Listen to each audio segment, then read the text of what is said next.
Hey, all my little halflings and goblins. If you're like me, when you're at home online gaming, you're going to get hungry. And we're all stuck at home with this pandemic, so why don't you go ahead and get a hold of the Grub and Grog and order some food?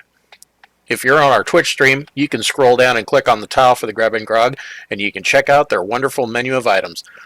They'll even deliver growlers, beer, and cider.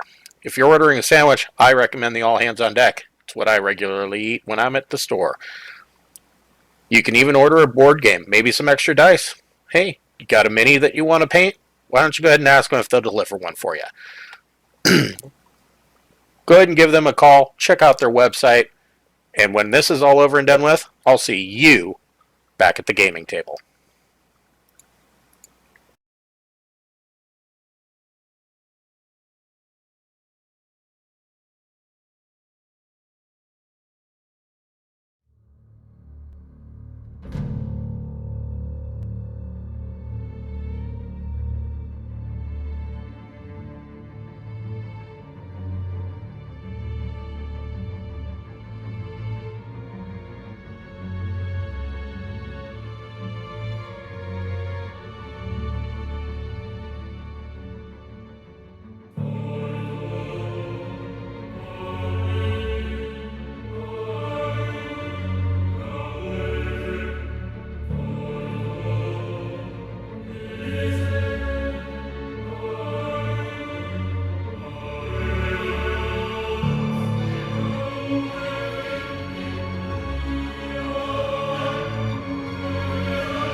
Hey, all my little halflings and goblins. This is DM Chris, your friendly DM from Going Gaming Gaming Store and the Grub and Grog.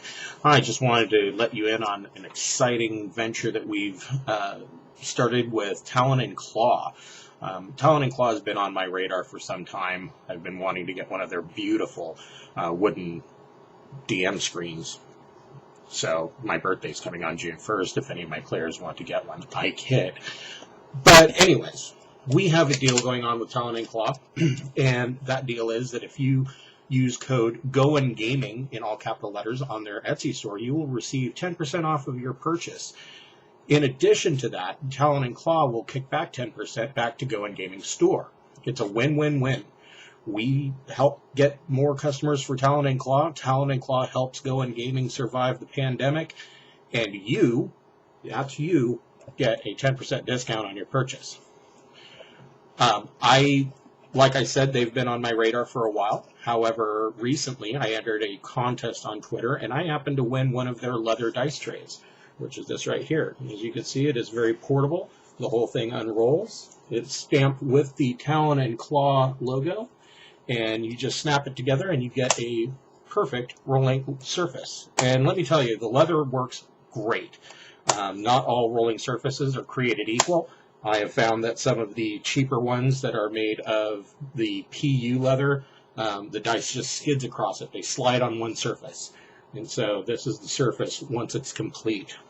Also, I have recently purchased from them a Council of 7 dice vault in red oak.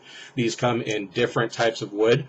You get to choose when you purchase it. They have a magnetic clasp closing it, and it is a vault for holding your dice. They have larger vaults.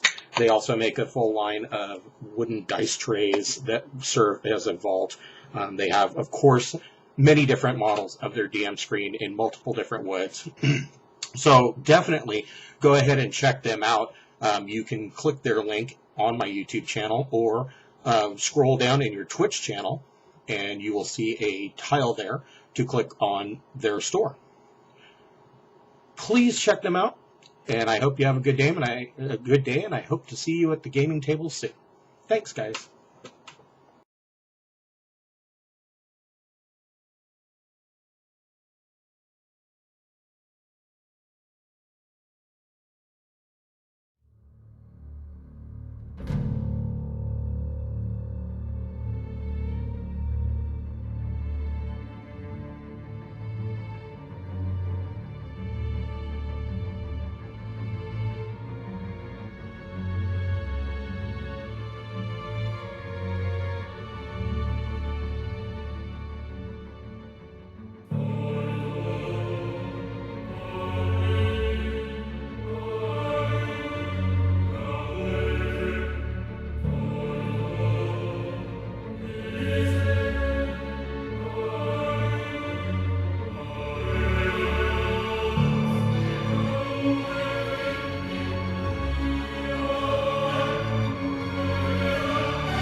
Whoever said hi, we hear you.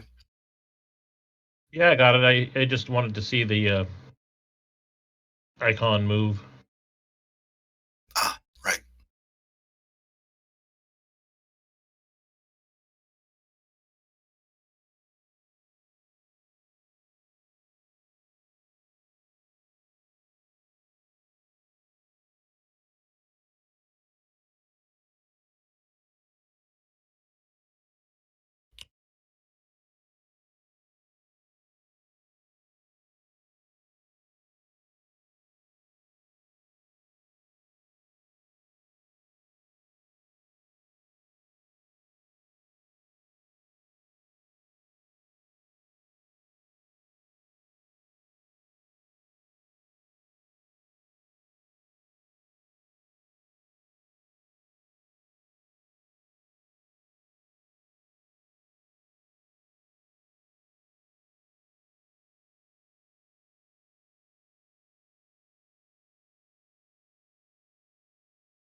Hey guys, how's it going?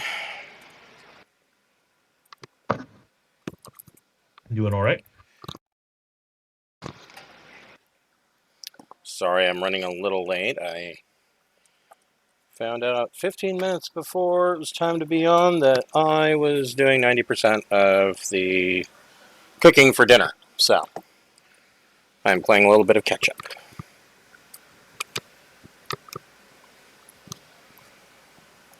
Are we still waiting for Alyssa?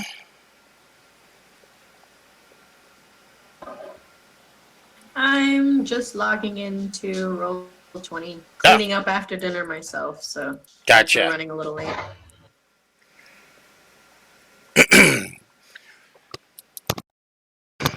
Well, welcome any viewers that we have to our D&D live stream of Dungeon of the Mad Mage. We are a gaming group from Troutdale, Oregon, and we usually play at a shop called Goin' Gaming and the Grub and Grog. It is a small game store and deli.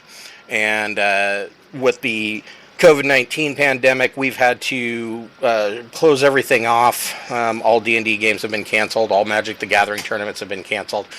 And so we decided to move our games online to Roll20, and this is our gaming group. We are trying to help Goin' Gaming and the Grub and Grog survive the pandemic. As you may know, running a store of this type, having to close your doors to services like games is almost a death knell. There's not a whole lot of profit margin on the individual products, and so a lot of these game stores supplement that by actually selling services, renting out space for games, etc. Without that, it's very difficult for them to survive. And so we are accepting donations. If you scroll down in your Twitch stream, you will see a tile there for help save Goin' Gaming. I know a lot of small businesses are struggling, and I know a lot of people are struggling right now with the pandemic, but anything that you can donate will help. And even the smallest amount, $5 here, $5 there, goes to helping save these stores. We are hoping that they survive so that we all have someplace to land. And it's like we always say, you can't play Magic the Gathering or D&D on Amazon or at Walmart. So saving your local game shops is really important.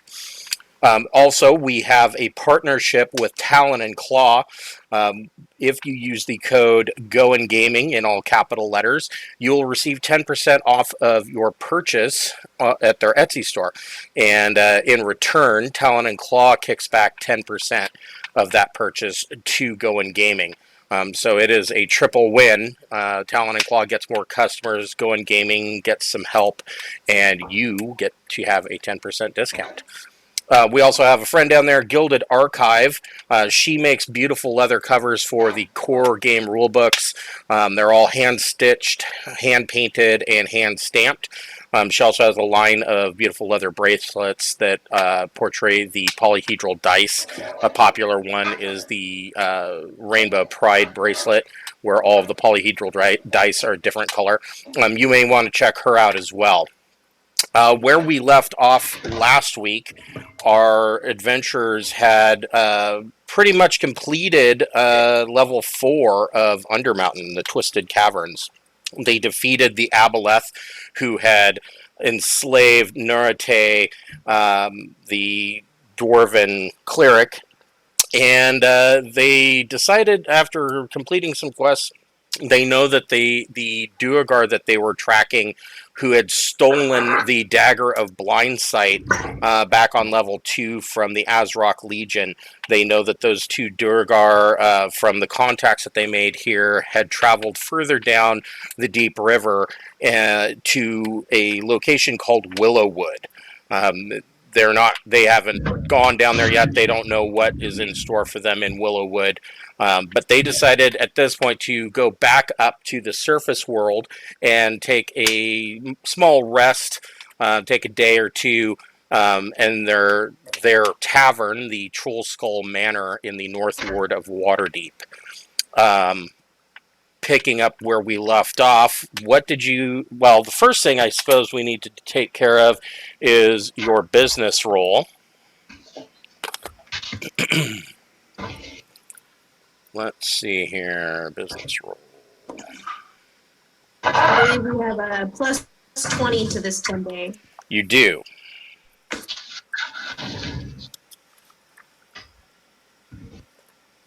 So now Okay, can everybody hear me now? I sure can. Good. Good. Okay.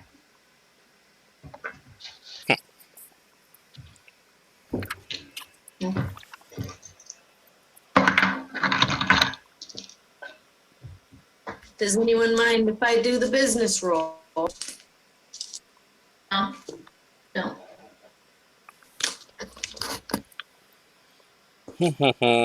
No. Last week I had this page number memorized. Oh, that's right. It's in downtime activities. Here we go. Okay.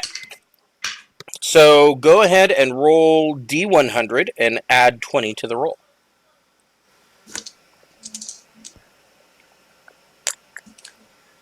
I got a 63 plus 20 for 83. All right. So it covers its own maintenance costs for the past 10 day, and each of you gains a profit of 6 gold pieces each.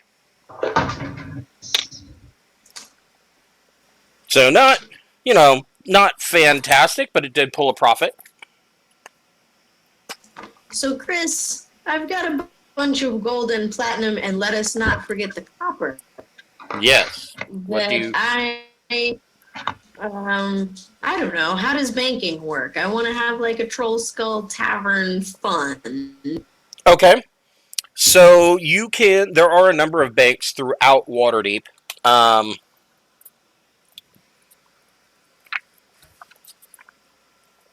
So there is one bank in particular that is run by a female mage, and she has a unique system in that if you deposit things in her bank, she there through magical means you can go to another location and withdraw those funds. Um, Basically, it's some form of teleportation mixed with extra dimensional space. It's a closely guarded business secret, and she hasn't really explained too much about how it works. Right now, the only current locations that you could deposit money and withdraw it from would be in Waterdeep and in the town of Daggerford, which is about a quarter of the way, but from Waterdeep to the city of Baldur's Gate to the south. She is There are talks and rumors of her expanding that business. She is talking about wanting to expand it into the city of Baldur's Gate itself. So far, that hasn't come to fruition as of yet. But there are other banking establishments as well. Or you can invest the money. Investing the money may be more volatile because that would be you're basically banking on another business doing well and then paying you dividends. So Right, I'm mostly just looking for a place to stash my goods.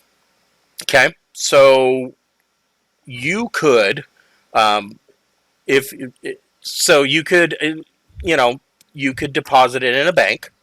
Every 10-day you would gain 2% interest on whatever it is that you deposit in the bank. Having said that, another more regular option that most business owners do is they just install a vault in their business office, and which would cost you 100 gold pieces for a good vault. It would have a DC 15 lock on it. DC 15 to pick the lock, that is. And it would be DC 20 to strength check the lock, or strength check the door open, and you could keep the money stashed there, but you wouldn't gain any interest on it. Well, I think so far as the stashing, and I think he would probably feel comfortable with a safe being guarded by a poltergeist, a bearded devil, and a whole clan of were-rats. Very true. Also, So I'd like to opt for that and then pass it over to Carl to maybe sell all of our group goods and divvy out the money for that. Yeah, that's fine. I'm actually starting a spreadsheet because there's just too much and I can't keep track of it on my iPad. It's too slow. Getting a little big, huh? Well, yeah, it's this big long list, and it's like, okay, I need to know what's left up at the Trollskull Manor, and what are we lugging around in the in the bag of holding, and Right. blah blah blah. Right. Right. I think you've got the whole bag of holding thing under wraps, and from what I have in my notes, you and I have both put 1,250 gold into the Trollskull Tavern, like, coffers. Right. So it would cost you 100 gold for a safe. And then the question is, where would you like to put the safe? On your screen is a map of Trollskull Manor. It's up to you where you would like to place it.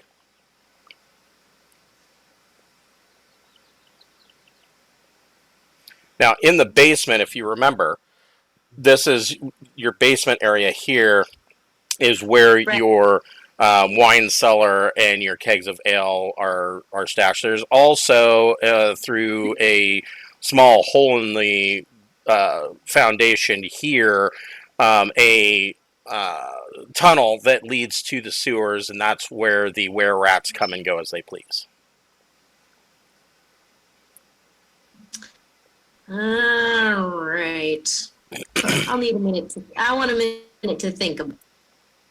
Okay. I would suggest that we think about under the gambling table where the bearded devil is, assuming So the that bearded. Yeah, we'll get that to. I'm remembering that he never leaves. It is good that you brought up the bearded devil. So Yeah, because didn't he get promoted? he did. So he's not a bearded devil anymore. When you come back into Trollskull Manor, you are greeted by a very dapper-looking gentleman with a closely cropped goatee and dark hair, wearing a fine black and deep purple suit with a bright red kerchief around his neck. And he introduces himself as Bob. Of course. But he is not the bearded devil that you remember. What is he now? Well, Bob, wow, what a change. So, my good friend, what's with the new look? I like it. He tells you that his master has seen fit to promote him. And Bob is now legitimately a pit fiend. But he is currently, since a pit fiend would be rather frightening to most people, Yeah. Bob is taking on a different guise. Wow, that is a massive promotion, Bob. Congratulations. Well, thank you. I owe it all to you and the owners of this fine establishment, and to Telfar Thornfoot. If I can be of assistance in any way, I would prefer to keep my game going, if that is all right with you. Oh, yes, we would greatly appreciate that. Having someone of your stature here can't do anything but good for us, I'm sure. And I lean over to whisper to Telfar, do we have any paladins around this area?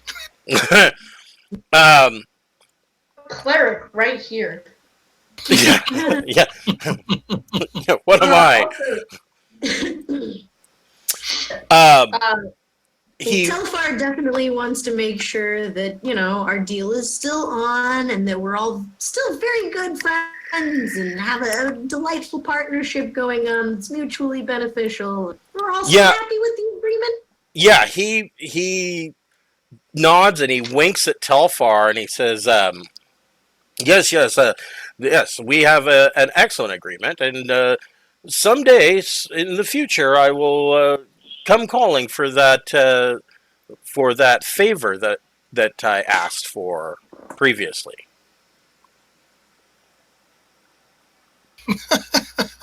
Yeah, Telfar doesn't remember anything about a favor. Yeah, of course, yes, nodding. Yeah, whatever favor you like, it's all good.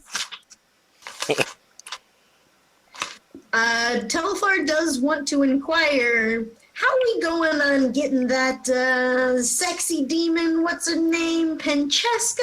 Was she gonna come visit? I heard you say she was very entertaining. She is very entertaining, but Madame Pencheska is currently busy with very, very complicated political affairs. However, I will be having a pair of guests join me in the coming weeks. I hope that they would be welcome in your establishment as well. Hey, if it's good for business, it's good for business. Can't complain. Chris, how do you change domains, and do you allow that in this campaign? So what domain? Your life domain? Life domain, but so is Thrick, and I think he's way better healer than I am. Okay. Well, one reason he's a better healer than you are is because he's so much of a higher level. Yeah, that's what the one reason. But yeah, if you wanted to switch domains, I would allow that. Now since this is downtime activity, now is kind of a good time to do that. What domain were you thinking of switching to? Either the war domain or the light domain. War domain is a popular one. I can tell you that war cleric, you would make a good war cleric, to be real honest. Yeah, war clerics are brutal. They do like to swing their hammers and their maces about. So I think you would be a great war domain. Light domain you could do, but You cast Fireball at level 5. that's true. As a normal spell. That is true. Never They get had burning to add hands too, another don't they? Fireball. If I remember correctly, they get burning hands. I think. Anyways. Yeah, I think And they get I'm sneakier. going to go with war domain. Good choice. Let me check something. So that will change. That is going to change your your domain spells that you get essentially for free. Let's see. Yeah, you get some good ones. Take me a while in church. Yeah, you get like nothing but good bonus spells. Yeah, Burning. war domain I is. don't get my old healing spells. Oh, I'm sorry. I was looking at the light domain. The war domain is good. You get the bonus attack, so you get Right.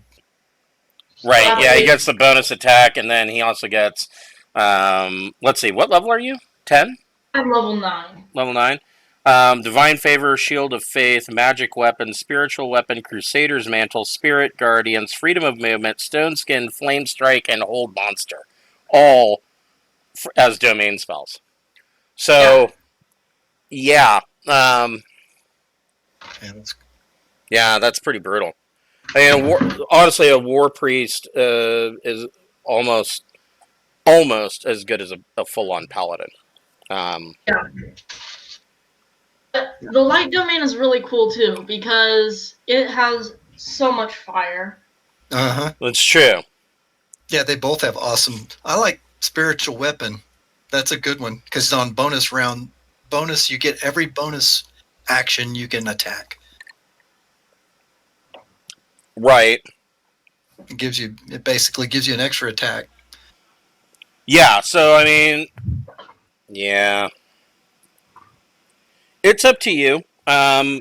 Your theoretically speaking, your god would change as far as who you were following. It's Actually, not. Helm is he's also a god of light, so I still have to. That's true. He's life and light are his domains. Yeah.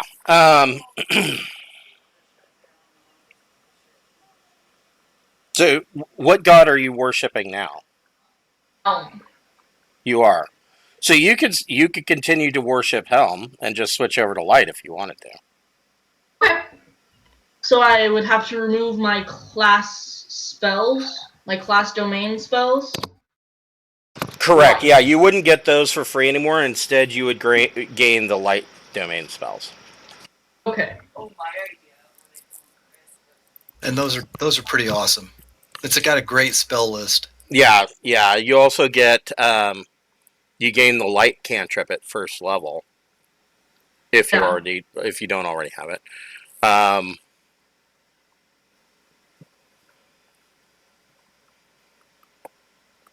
So yeah, you're giving up if you don't take War Domain, you're giving up the ability to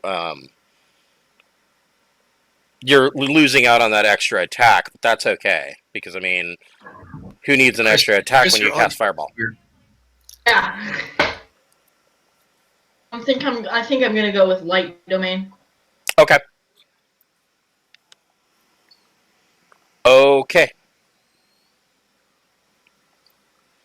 Yeah, aside from your domain spells, nothing else changes. Okay. And Telfar, for this week,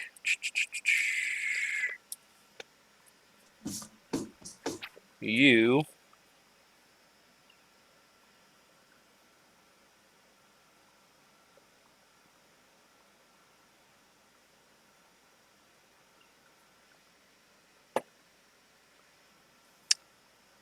for your blessing for this week's game, you will gain the blessing of understanding.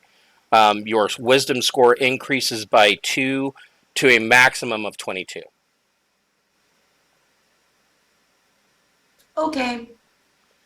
And I decided I'm going to buy a safe and put it underneath the bar, right in the front where Lith can keep an eye. Okay, put it right in plain sight. That's actually not the worst plan I've ever heard. Hey, gotta have some balls to fuck with us now. Yeah, that's true. That's true. Yeah, generally it's not wise to bust into, level 9 or 10 characters tavern and try to rob the place. That usually ends up badly for whoever is robbing the place. Anybody who's ever played a low-level character who's tried to rob a tavern, it never goes well. It never goes well. So Yeah, the barkeep just hits you once and, re-roll your character. yeah. So that's what I'm hoping Liff will do. If someone tries to crack the safe, he'll just tip it over on them. So what are you? The next decision that you guys need to talk about is what all are you putting in the safe, and what you'll need to do is one of you will need to put all of this down in a some kind of notes or paperwork somewhere of what all is in the safe. Right. Right now, my goal is to put the money that Aaron and Telfar have invested and so forth into the safe, and then whatever loot we have should be sold and the money distributed amongst the whole party. So decide what you want to sell, and then what you want to keep and put in the safe. Okay, well, the safe is just gonna have 1,250 gold in it for now. Okay. And I'll take the 100 gold for the safe out of my own pocket. Okay. Acceptable. Yeah, just switching my spells. How much stuff do you have that you want to sell? I think Carl's got a handle on. Okay. Alrighty. Do we want to handle that right now, or shall I send you a list offline? Is most of it enough? Yeah, why don't you send me a list offline, and then I can basically come up with a ballpark figure that, because if I remember correctly, a large portion of this stuff is going to be stuff that would be auctioned. Yes. Okay. Right. A lot of it. So I can come up with a ballpark figure of what all of this is going to be worth, and then the next time that you come up for air, when you come back to Trollskull, we will do a bit of a haggle session where you can use persuasion to try and adjust that number, and then that will be how that works. Well, it seems a shame that we're here now and we have loot now, and I'm sure people would, I don't know, if they had their share, would want to go buy something. I'm okay with handling it now. I just wanted to make sure that we weren't being rude to those that might not be involved. That's true. But I mean, I'm just saying it might be a month or 6 weeks or something before somebody has a chance to spend what we've already collected, which doesn't quite seem fair.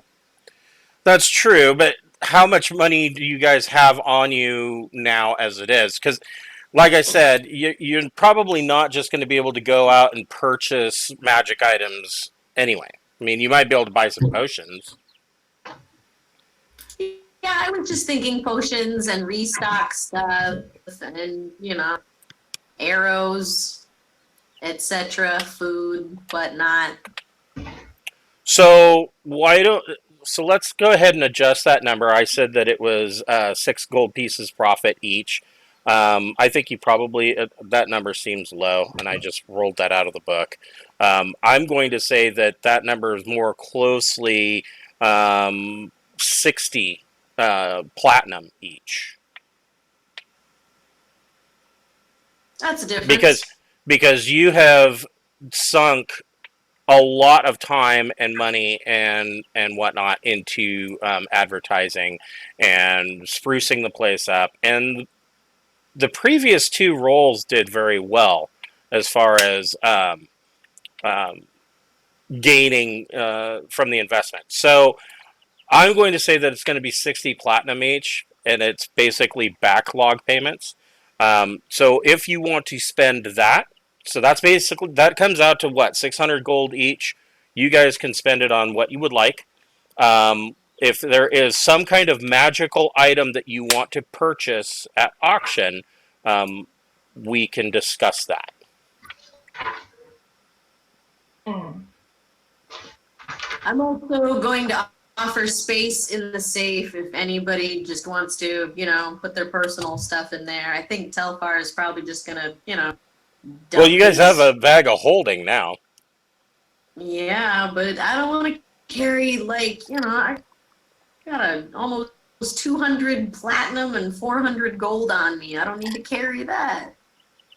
Yeah, but when it goes into the bag of holding, it doesn't make the bag any heavier. I mean, imagine having a messenger bag and you have the oldest, clunkiest laptop, but when you put it in the bag doesn't get any heavier. That would be freaking awesome. Yeah, that bag of holding is by far the most useful thing that we've run into for a while. But it's definitely a party asset. Unless we can get more. Even if just for the sake of role play, I think Telfar is going to stash his stuff. Okay. Yeah, same here. I mean, technically the bag of holding can hold like 50,000 coins or something if you take the weight and figure out how many coins you can carry. Yeah, it's something ridiculous. I mean, I find tracking encumbrance to be tedious. I only bother with logical versions of encumbrance, but you're not going to be able to walk around with a castle on your back. But But there go my plans for the night. yeah, right. So I mean, like the bag of holding, there is like so much weight and versus how much cubic volume, et cetera, et cetera. It is a place for you to stash stuff. I mean, I want to go to the old Zoblob shop. okay. What do you want to do at the old Zoblob shop? I'm asking, not the shopkeeper, if he knows that the stuffed beholder thing is actually like seeing outside. You're just going to ask him point blank when you walk into the shop. I'm gonna try to do it like not super obvious, but like I'm gonna try to say that, but in obviously trying to say that. Like, So is there anything special about that? So the reason that I'm debating on whether or not I should warn you.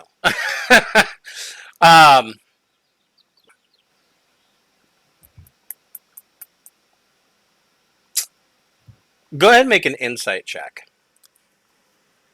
And this is going to be an insight check that is going to allow you to determine whether or not this is a good idea. 21. A 21? Okay. So your insight check definitely tells you that this isn't a good idea, and here's why. The Xanathar had already witnessed you guys going in and out of the Zoblob shop because the eye in the old Zoblob stuffed beholder that hangs in the shop looks out into the street and clearly saw at least you and Anthony going in and out of the shop multiple times. However, the Xanathar did not witness you messing around in his room. So that means that the Xanathar doesn't know that you know that it can see people through the old Zoblob's eye. But if I asked, then he might find out. Just ask how much the stuffed thing is. I'm gonna Buy ask it. that. I'm gonna see how much it's worth. Oh, it's priceless. I wouldn't sell that for all the gold dragons in Waterdeep. Okay. Well, Zoblob's a Xanathar spy. Are you going to say that out loud? No, I'm not there. I'm just pointing that out.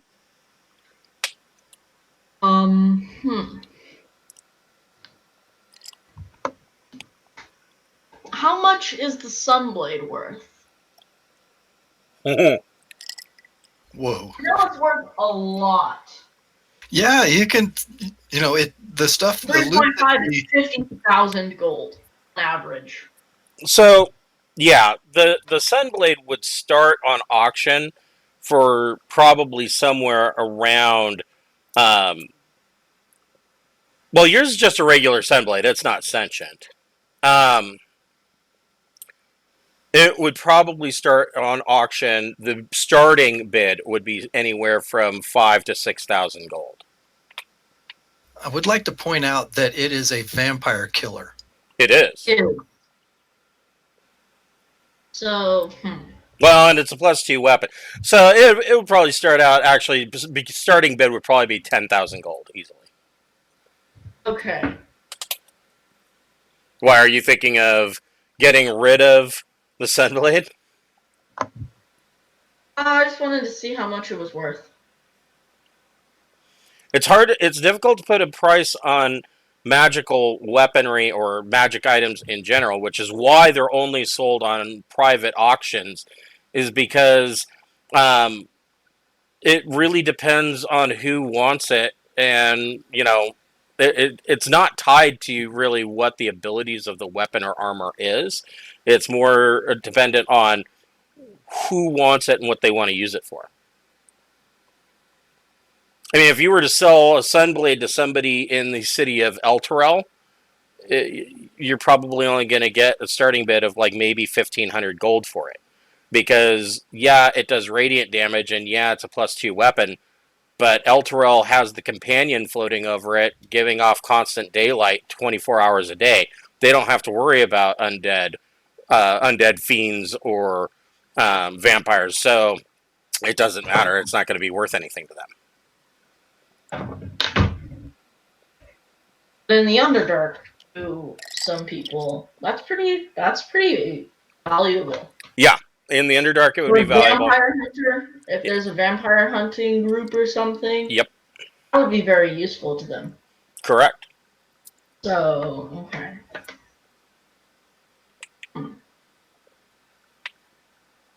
And theoretically, it could be very useful to you as you go deeper into Undermountain.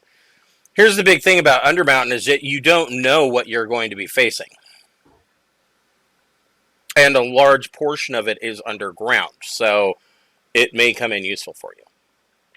Yeah. I mean, there's large swaths of Undermountain, clearly, that connect directly to the Underdark, so it may be better in your possession, or more useful than the actual gold. Yeah. Does anybody want to purchase anything? Healing potions, or what have you? Well, Aaron Not- does. No, go ahead. Go ahead. No is the short answer. Okay. No is also my short answer. Just wanted to check in with my business. It's Lift's birthday. Happy birthday. It is. Okay. It is Lift's birthday. Yeah, Lift. It's hard to tell if the poltergeist is surprised, but he seems jovial.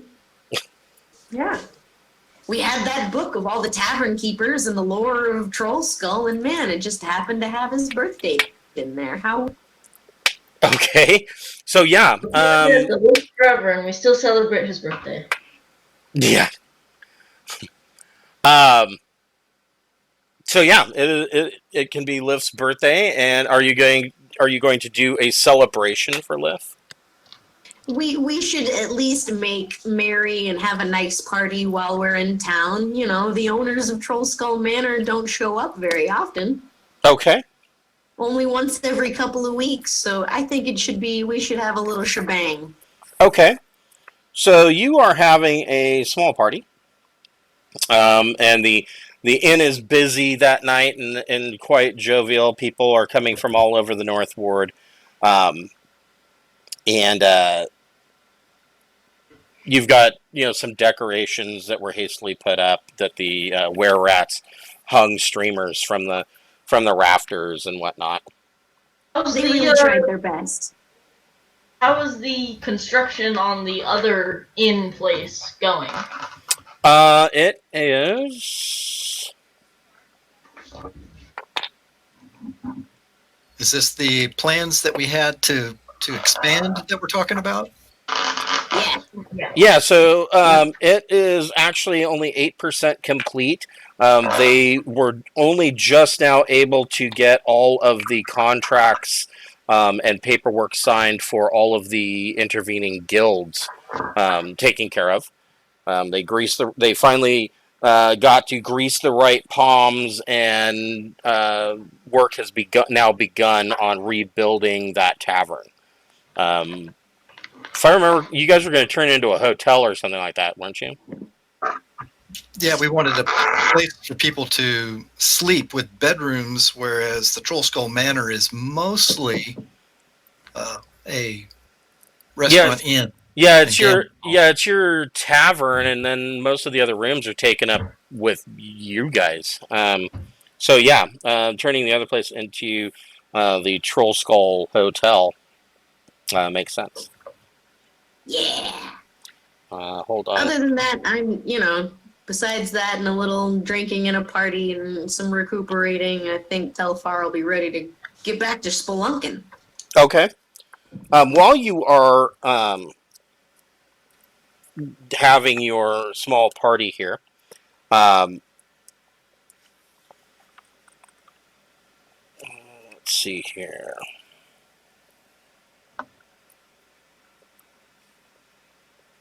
Totally off topic. Huh?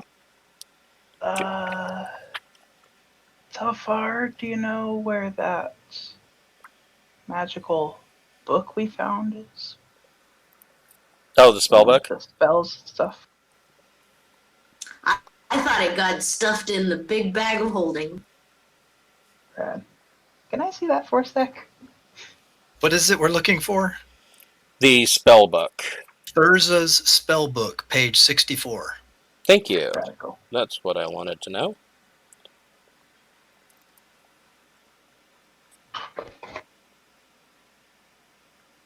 And that's all I've got because you rattled off a million things and said, just remember page 64. Right.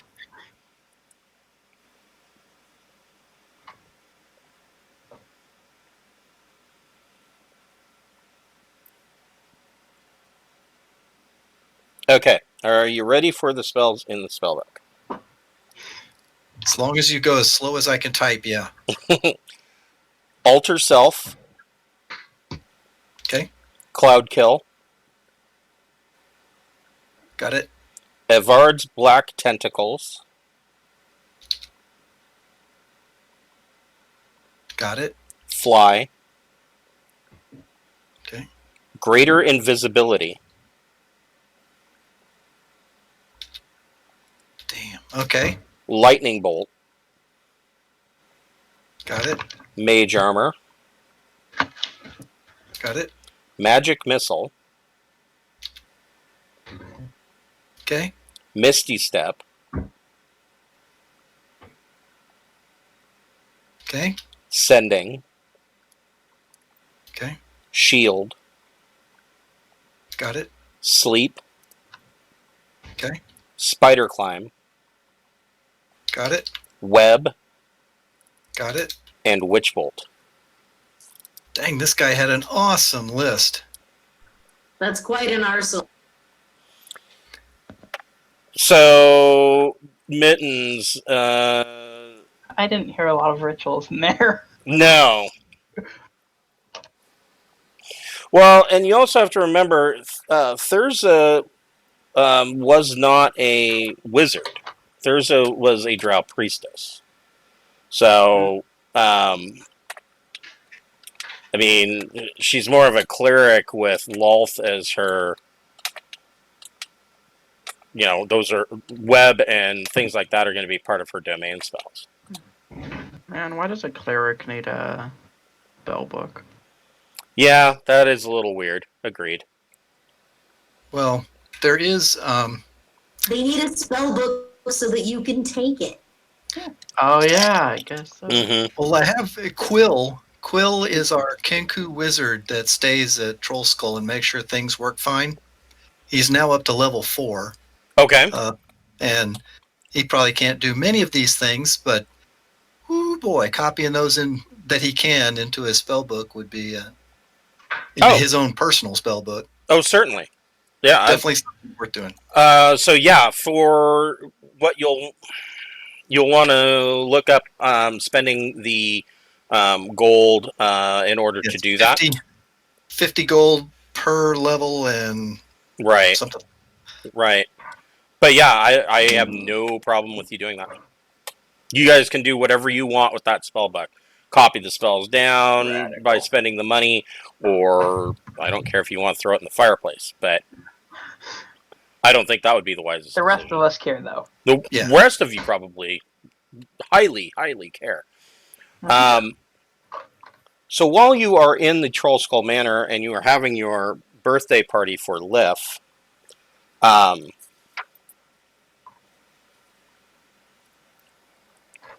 the door opens, and in walks a finely dressed gentleman with red hair and a deep red full beard, and he's walking with a walking stick with a ivory lion's head as the handle on it. And he comes walking in, and he taps the walking stick on the floor, and he says, I don't mean to interrupt, but I am looking for the proprietor of this establishment. Well, I'm assuming that I can be a voice since Telfar is probably invisible. Other than showing up for the birthday cake. Okay. So yeah, well, there are a few of us, but I think I can help you. And who would you be? Oh, I'm just a friend. I'm just a friend. And he leans over and he whispers. Now, keep in mind, he doesn't really have to whisper too hard because the room is loud, and there's were-rat minstrels playing, and there's a couple of halflings that are dancing on a table. And there's a lot of clapping and laughing. He says, "We've captured a member of the Xanathar Guild, and I'd like you to guard him for 3 nights, or until another member of Brigand Dearth reclaims him. You'll find him trapped in your basement." Brigand Dearth. Oh no. And he taps he taps his walking stick on the floorboards again, and he says, and he kind of tips his hat to you, and he winks at you, and he says, Jarleaxle sends his regards. And he turns and he walks out of the inn. Okay. I will use my thieves can't hand language to get the attention of Telfar, and we'll just sort of walk along and be happy and head off down to a quieter spot. Okay. Where we can talk about this. And Okay. We'll bump into Norite and whoever else is an owner, and bring them down. Go downstairs, and as soon as we're into a quiet area, I'll share what I heard. So you get down into the basement, to share what you heard. And indeed, here is this rough and tumble individual, and he has been tied to a chair that you didn't even notice was missing from the taproom floor. He has been tied securely, and he has a rag in his mouth as a gag. And standing around him are 3 drow. And these drow are all armed peculiarly. You recognize the weaponry that they're wearing, since a member of your party used one on himself. They're all armed with smoke powder pistols. These are 3 drow gunslingers. Sick. Orate is very interested in these strange wands. I bet you are.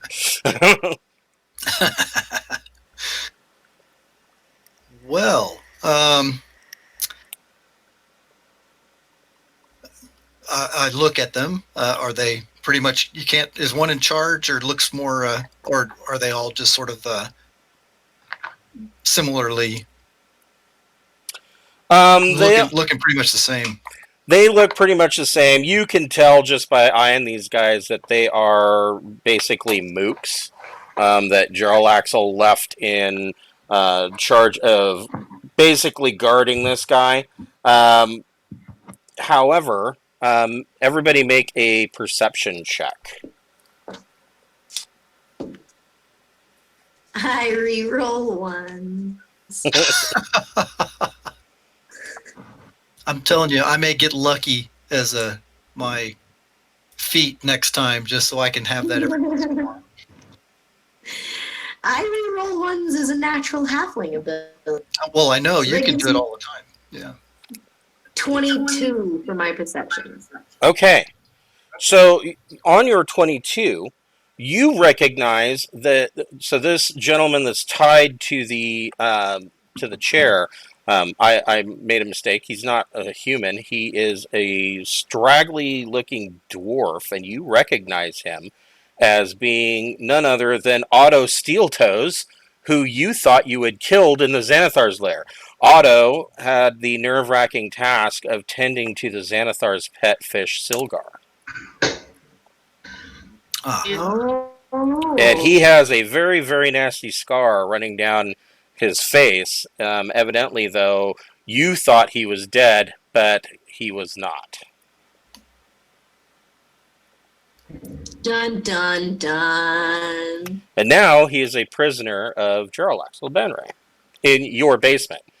Only for 3 days, according to this fine gentleman who came into your establishment. So, Telfar, do you recognize any of these names? I recognize this fellow, having run into him just recently, but I don't recall who that guy was that just showed up and dumped this problem in our lap. Well, you know, I'm a big fan of that Jarleaxle Banrae. He's got quite a reputation. However, we can't be holding this business down in our basement. We also have a reputation. Do we got to take care of him for 3 days? And does it have to be here? One of the drow gunslingers speaks up in a low whisper, and he says, "Pardon me, ma'am. Or, pardon me, sir. We will be down here for 3 days. We will not be a problem. We have strict orders to stay out of your business. All we need is a place to stash this gentleman for 3 days. We would appreciate any food or drink that you may offer, but we will be gone, and you won't even notice us leaving in 3 days." So how much heat are you bringing on us? Who's looking for this guy? Well, clearly the Xanathar is looking for him. He's chief goldfish feeder. Well, true. He's invaluable. But I'm not happy with this. We were under the impression that you had had dealings with the Xanathar before. that you may be sympathetic to our cause. Yeah, We're I'm gonna certainly not speak up. sympathetic to Xanathar. I'm not so political myself. I have crossed the Xanathar Guild, and but in general, it's been because I work for a living. And, and bringing the heat of the whole guild to where we live isn't the cool thing to do, guys. Well, I'm sure that, I mean, if this is too much of a problem, I can certainly get a hold of Jarleaxle and let him know that you don't wish us to aid us in any way, and that we need to move him sooner. Telfar goes, no, don't tell Jarlaxle it's not a problem. It's probably okay, right, guys? It's just 3 days. Could we like dig a really deep hole and then just put him in it and have him like head above the ground? Maybe Okay, put some fire ants on him, you know. I'm not turning this down. I just don't know what the deal is right now. And, you know, as I said, I work for a living, and this looks like a whole lot like a favor. Says, why don't you just charge him? So, yeah, I mean, you know, normally if somebody wanted to stay here, they'd be buying drinks. And we have like a 2-drink minimum, and if they just sit them on the table and the place gets full, we shove them out the door so we can get somebody else in. He replies back, he says, "Oh, I apologize that we weren't more clear. You will be greatly compensated." Ah, okay. Now Well, we're that talking. sure changes things. Yeah. So, yeah, and I understand the nature. We'll go ahead and start him a tab. Yes, I understand what we're providing. You know, we're providing a place for you guys to stay. We're providing Lodgings, yes, cover. lodgings and accommodations for 3 days. Sure, For food and a place to stay, but we're also providing security, secrecy. You know, I don't have any anti-scrying on this area, so you know, we're well exposed if anybody's putting enough energy into it to try to locate him using divination magics. And with that kind of exposure, unless you guys are bringing some amulets of proof against detection or something along those lines, that's a hell of a lot of exposure, depending upon how much heat this guy's got in. As a favorite of Xanathar himself, I'm thinking this is a whole lot of heat. He says, "Oh, again, I'm not certain if you are aware of who Brigand Dearth is. You will be more than adequately compensated." It's hard to cash in if I'm dead. This is actually a lot more than you're saying. We can't go out and do anything because we got to stay here and protect these guys. No, I would like to go just leave this whole dealing because I don't even know. I mean, I know what's going on. But I wanted to check out my my group that I'm with, the Gauntlet. Okay. So we'll get to your Order of the Gauntlet here in just a moment. So you just as you guys are finishing up, you know, talking about compensation for this, you can hear loud shouts and a couple of screams from upstairs in the tap room, and you hear the sound of a table being broken apart and a loud crash. Aaron says, "This better not be associated with this dude," and storms up the stairs. Okay. Flames charges that way too. Let me put you guys on. Yeah, I just walk up after them.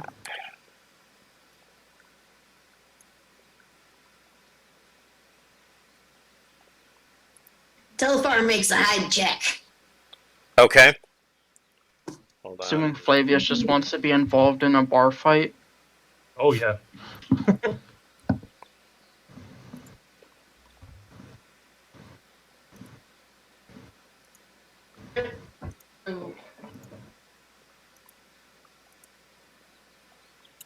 Bob catch somebody cheating and got mad.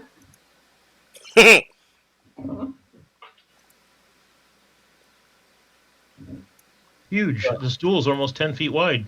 I know, right? Yeah, this map's not really designed for this, but it'll do. I can make you guys bigger too, so.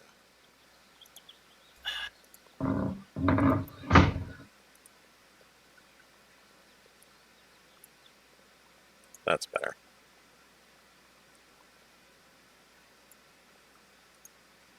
There we go. Okay. Yep. First floor.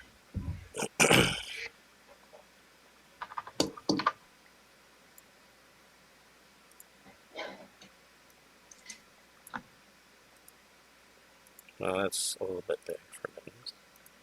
I'm a huge cat. And the hill giant.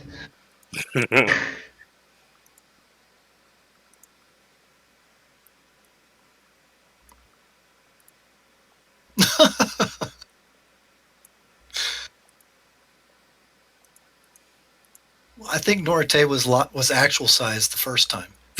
Right.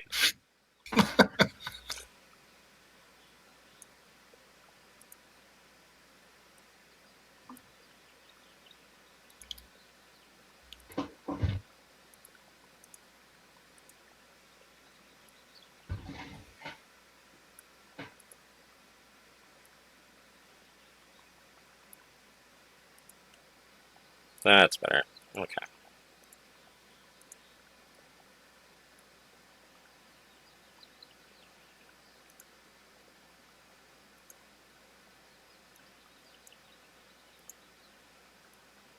So are you clustering us around the opening to the stairs? Because I'm not real clear on where the stairs are that go down. So there is a. I'll show you here in just a second. Okay. There is a to the basement. This here is a trap door going down to the basement. Okay.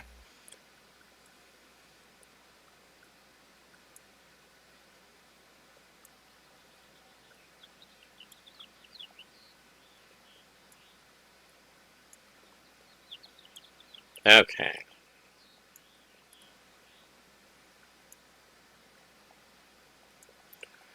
So you see coming in through the door, in the door entryway, and this table up here is smashed. You see 5 bugbears and a bugbear chief, and they're all wearing black hide armor, and they have the symbol, it's a circular symbol with 10 equidistant spokes coming off of the symbol, and you know that that is the symbol of the Xanathar Guild. And they are yelling that they are yelling for the chief is yelling for the return of Ott Steeltoes by order of the guild. Mother of pearl. I knew this was going to happen. Let me... Not even a day after we come back. Yeah, it's that night. That was a 25 on my hide check. Okay. Now, yeah, there's an extra character. My follower retainer Quill is here. Okay. I mean, this is his life here. Right. Well, there's a couple of things here, so. Oh yeah, there's like a bunch of patrons. And a pit fiend. And a Yeah. poltergeist. Hold on for just a moment. I will be right back. Aw, I hope Bob likes us. So I've got a spreadsheet, and I put a list of stuff on here. I need to send that to you. Do you want me to? I can email it to you, or I can post a. I'm not sure it's a spreadsheet. I can turn it into text or something. How can I get, Lisa? How can I get you to check this? What's a good way to share it? Google Docs. Yeah, or you can take a picture of a list and post it on Discord here. You can, yeah. There's Okay. options, lots of options. I can give you my email. You can email it to me. You can text it to me. It don't matter. Well, I'm old school, so yeah. Let me email it to you if I can. Sure, no problem. Get, I will send you a personal message with my email address.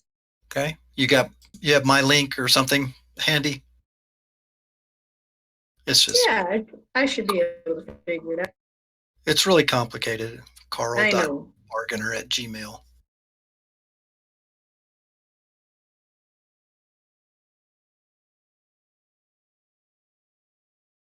All familiar at all, but still with some of this organizations and stuff going on here. Are we trying to stay on the good side of the Xanathar Guild? Because at this point, Flavius is going up to try and just charge into battle. Oh goodness, Somebody's no, going to try and we're stop him or enemies. not. We are enemies. Okay, good. Okay. So everybody, let's go ahead and just start this off. Everybody roll initiative. All right.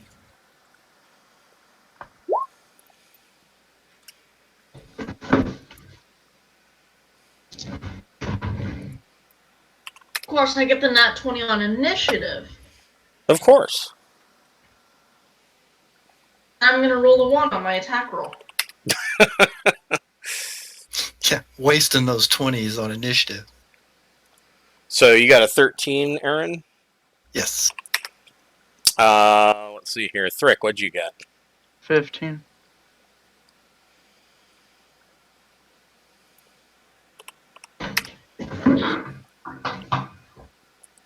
And Mittens? 20.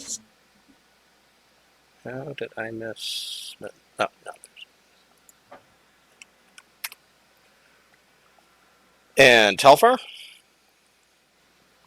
I got 16 initiative. Okay. And what was your hide check? 25. So they are completely clueless as to your existence. Norite, what'd you get? 21. Bemrel. I got 10. I got a rock. Yeah. Aaron Flavius. Where is Flavia? There you are. So you got an 18, is that correct, Flavius? I already Yes. got you right. Okay. Am I correct in assuming that we're going to have the distance when we do measurement on here, because we've made our icons bigger? No. Yeah, this map's not really designed for this. I wouldn't worry about distance. We'll go ahead and role play this out. This is mostly for theater of the mind, but I needed to have some kind of placement for you, if that makes sense, so that we can avoid. Well, are you going to get attack of opportunity, or avoid those questions? Makes sense. So, Norite, what would you like to do? I am going to run up to the chieftain. Okay. And fast boots.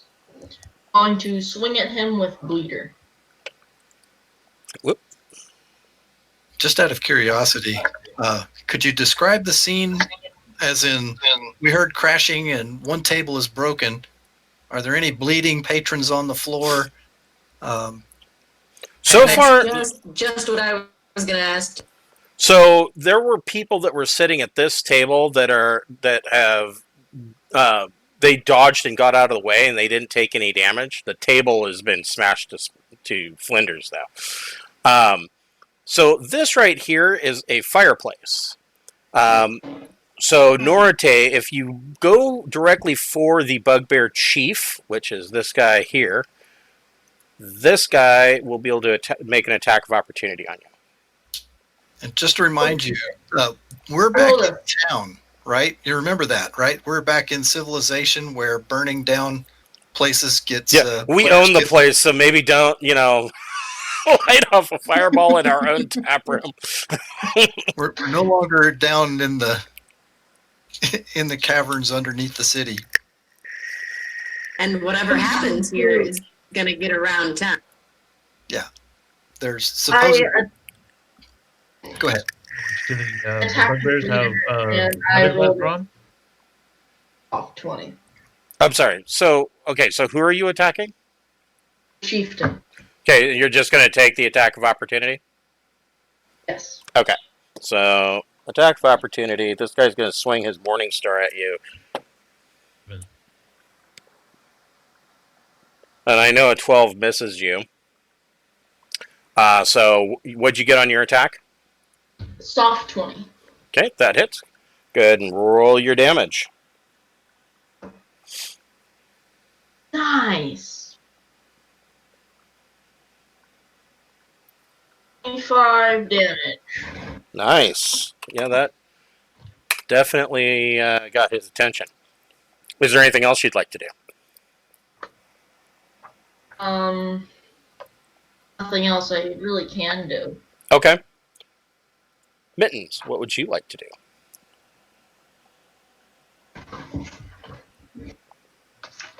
I'm just gonna turn to the nearest person in our group. So, Hearn, you go. Do you know how expensive? My brain just went blank. A table. Actually, yeah. Do you know how expensive these tables and chairs are, by chance?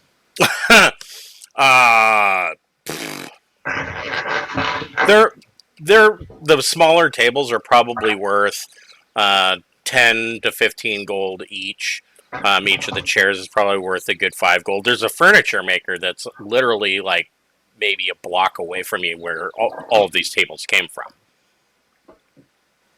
I don't want to do that then.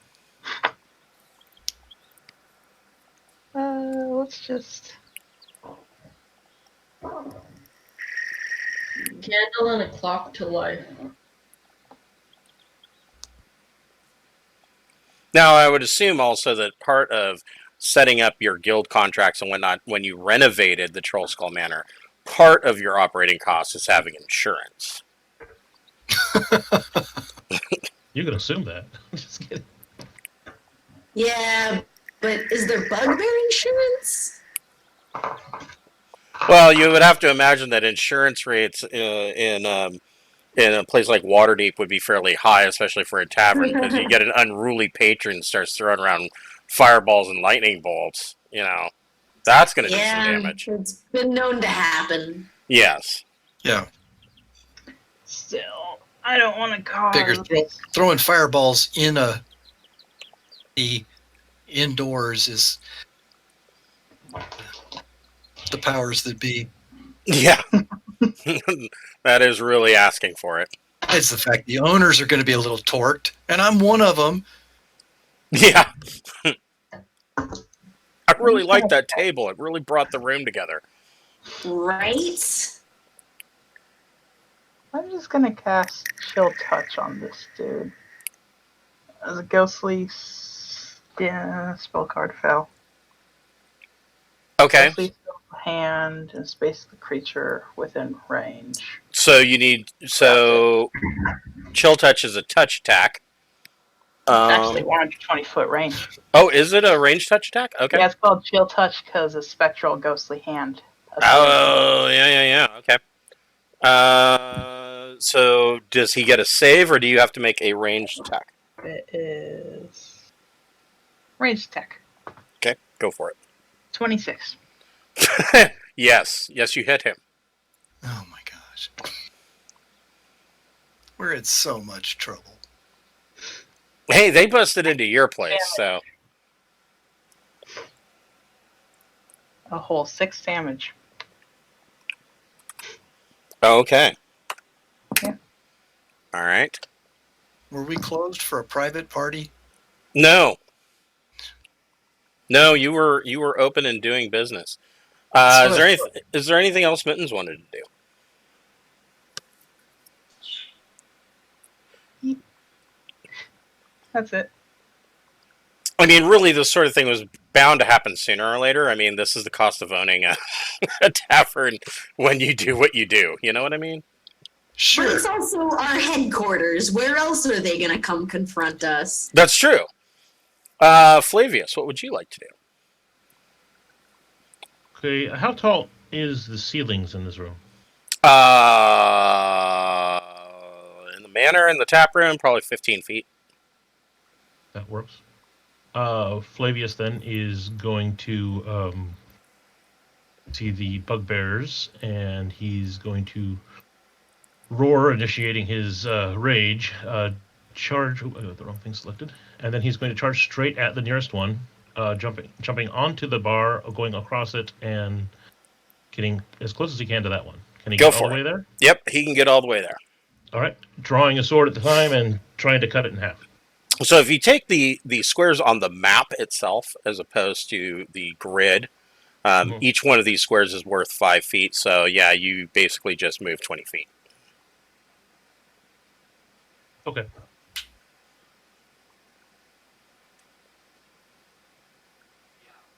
Go ahead and make your attack. Natural 20. Ooh, nice.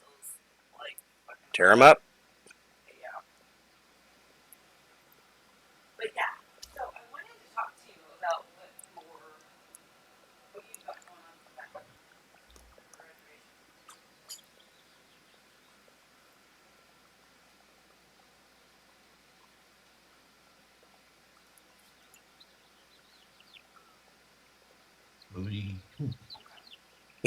I didn't do my Great Weapon Master, so it's just 18 points of damage. Yeah, that's still brutal enough. He's not dead, but that he is kind of wishing that he had rethought his career choices. Still? Next attack. Yeah. Oh, great. Another natural 20. Nice. Non-lethal. It's like the first time I've ever done natural 20s. Oh, then I rolled 2 1s. And then 11. So 18 points of damage again. Oof. Oh. So you damage this guy so bad that like his left arm is like literally hanging from tendons from his shoulder. Oh, that's gonna be a pain to clean up. That's why you have were-rat halflings. I mean, Yeah. they gotta earn their Make keep somehow. inanimate objects like rags clean it. Oh, Quill's got all of the cleaning spells. Yeah, prestidigitation for the win. He's got mending and shape water, so when he mops, he doesn't really have to work too hard.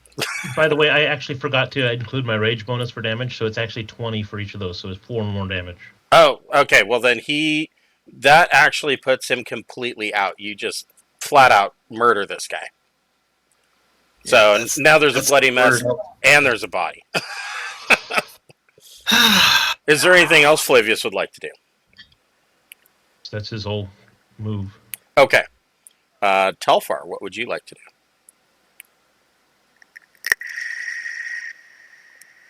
Well, this leaves Telfar in an interesting position. So you're still back in the entryway to the kitchen. That's correct. Kind of ducked around the corner there.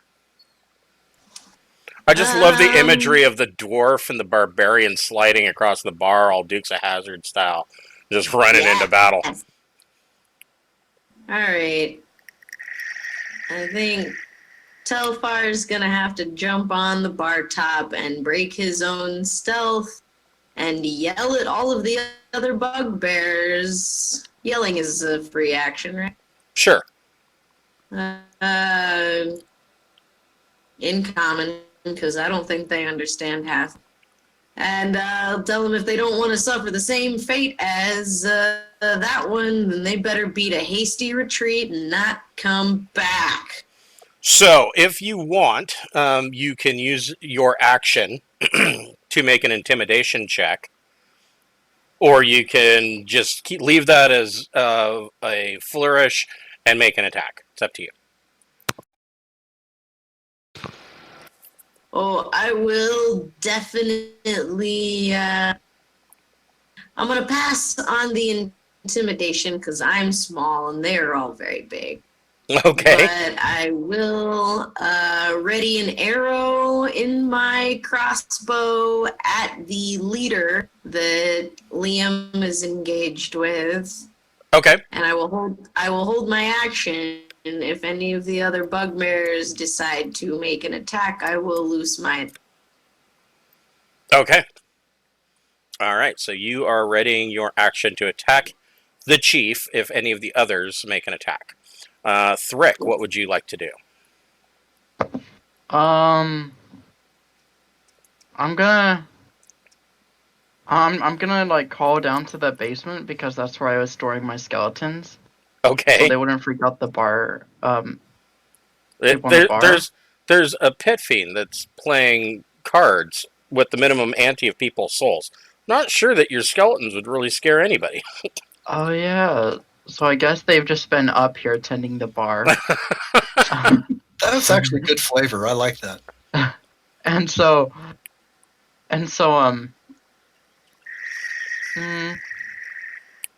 And there's a poltergeist bartender, so you know. So I'm gonna jump on the bar and like run over to where they are. Okay. And then my skeletons are gonna like trip on the bar and like fall on the floor on the stools. Okay. So they won't do anything this turn.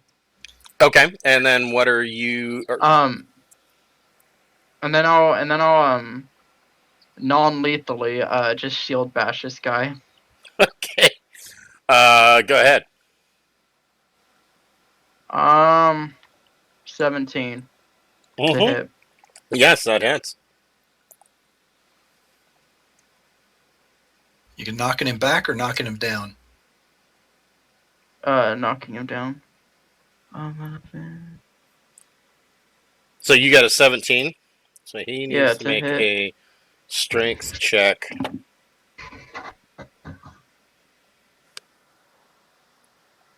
No, he is going to be knocked back 5 feet and prone.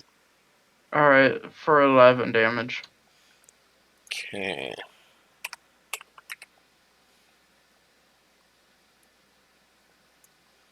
And he gets the hurt back symbol for being prone. Is there anything else that you would like to do? No. Okay. Okay. Aaron, what would you like to do? Well, I will vault, run down the length of the bar here, Okay. yelling, "You've violated the rules. No weapons allowed inside the troll skull." No spells, no weapons, no gnomes. What is our friend, the pit fiend, and our poltergeist bartender doing? Oh, we'll get to that here in a moment. That's gonna be fun to watch. So I'll move up into the fray, and let's see. So basically now everybody is circled around that spot, right? Yep. Okay. And so I'll get here, and it's already. So describe. We've got. I assume this place was packed, so we've been mowing through a whole bunch of people, right? Yeah, I mean, people are like ducking and under tables and standing up against walls and whatnot, trying to avoid this whole situation. Okay. So as I come here, there's a patron right here, and I'll reach over and grab his beer that was just about to spill and hand it back to him. Okay. Um, are you going to make an attack, or is that your action? I was like, oh my god. So And good. So good. and I will attack this guy right here. Okay. Why not? I mean, this has already gone too far. Way too far. All right, go And- for it. Doo-doo-doo-doo. Okay, 19. Yeah, that hits. Oh, so you want to have all this blood on the floor? Hey, it's up by the entrance. And besides, that's That's Quill. how you get ants. Yeah, you want ants because that's how you get ants. We got Quill will use prestidigitation and clean it all up. It's his job. Blood and donuts all over the floor. And 11 damage. Okay. I will belatedly use my bonus action to check these guys out and see how they carry themselves and which hand is holding weapons and blah blah blah. Okay. So that I So which guy are you focusing on? The chief that you just attacked, or the? will do the chief. Okay. So he will make his. He has to beat a 18. Ooh, with he got a nat 20 with my Okay. fancy new dice that Alyssa bought me. So I did not get any read on him as to how he fights, so I can't hurt him with With thief your stuff bonus damage, yeah. unless somebody else comes and helps me and blah blah blah. So Okay. I used my bonus action and my regular action and my move, so I'm done. Okay. So on the bugbear's turn, they are going to attack. So Telfar, go ahead and make your attack on the bugbear chief. You would be from your current position, you'd be at disadvantage because he is technically in melee with Aaron. Although he's prone, so it's just a regular shot. All right.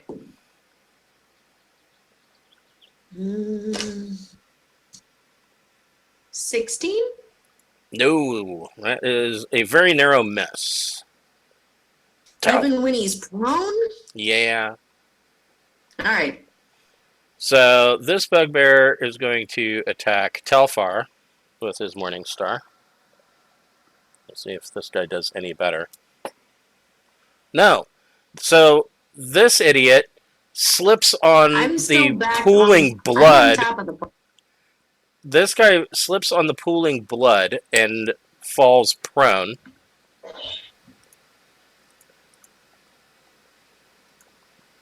So now he's got the hurt back icon. This guy is going to attack Aaron, but Thrick gets an attack of opportunity on him if he so wishes.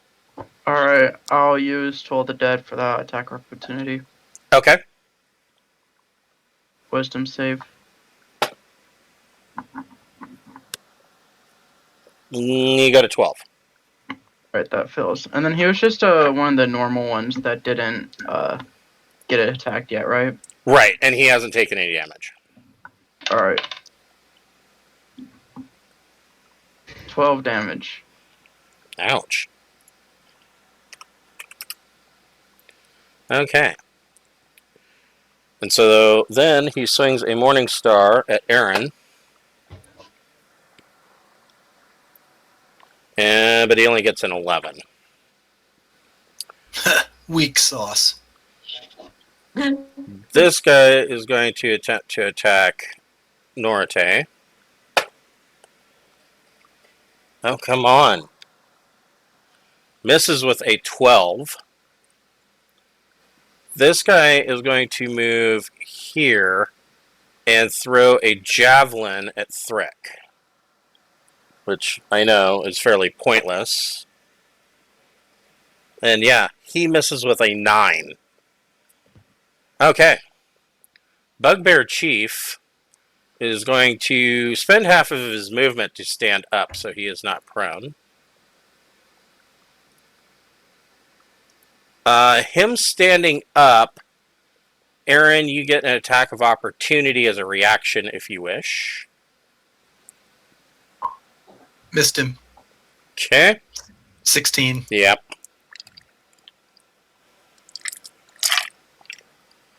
So he is going to make 2 Morningstar attacks.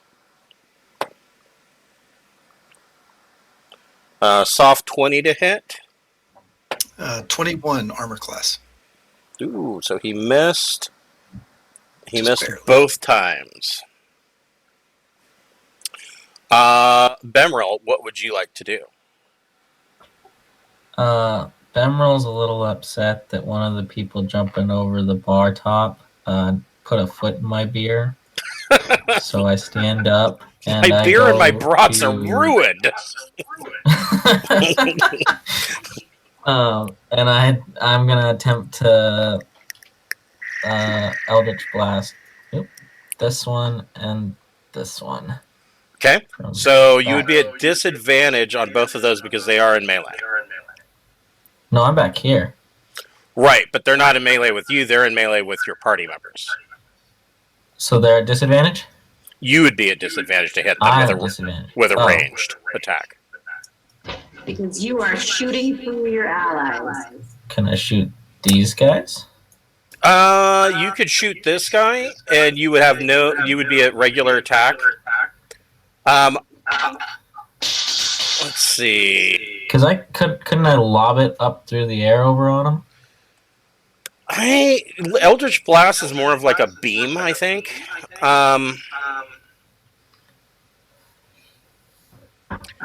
If you move, I would rule that if you move to like right here, you could attack this guy without being at disadvantage because you're not firing through your party. And this one, you would have advantage on the attack because he's prone. All right, I'll move over there and shoot them. Okay. There we go. So one at a regular attack and one at advantage.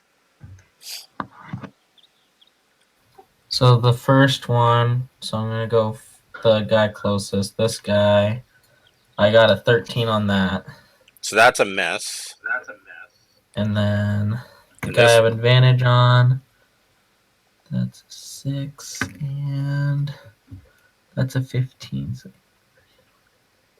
23. Yep, that hits him. All right, and 12 damage to him, the one that's prone. All right. All right. Is there anything else you'd like to do?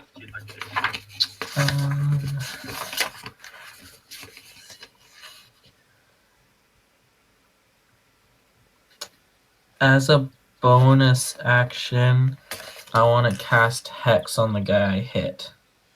Okay. Does he get a save on that? That's just for later when I attack him. Right. So it's basically just like it's a curse, isn't it? And then if he dies, you get like hit points back or something like that. I get a bonus action. As a bonus action, I can put it on another character, and it does more damage. He gets 1d6 necrotic damage with every time he hits it, and higher than that, he's spell casting it at 3rd or 4th level or higher. It's at 5th level. Okay, So you get gotcha. 3d. Yep, 3d6 additional, or be 3d6 necrotic damage. Right. Concentration.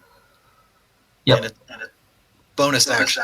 Technically, could have done it before you hit.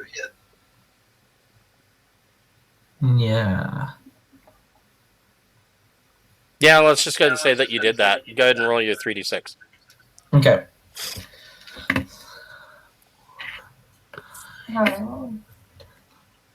An extra 12 damage. Okay.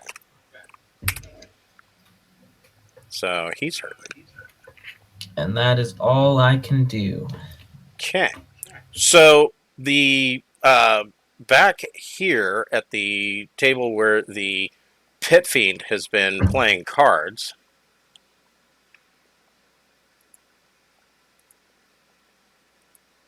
Let me find him. The dapper Pit Fiend. He's not so dapper anymore. Oh, crap. He's angry and now he's transforming. Yay, Bob! We're trying to keep Bob from getting involved here. No, we want Bob to stop things. He's our friend. That's gonna bring all sorts of heat down on Trollskull. Dang it. Well, So yeah, Bob like bellows out, what is the meaning of this? And you turn and you look, and now Bob is like actually a full Pit Fiend, and he's having to stoop and bend over so that he's not banging his head into the rafters. yay! And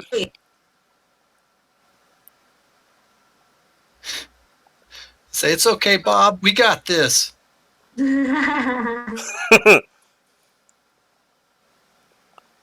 Telfar is delighted and fascinated by all of this curious business. he literally flies over here.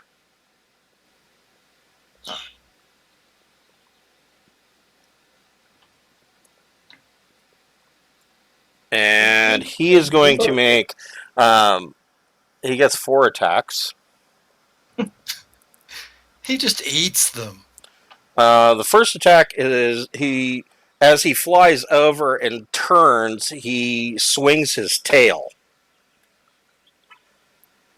And he hits for 3d10 bludgeoning damage. Bob's tail evidently doesn't mess around.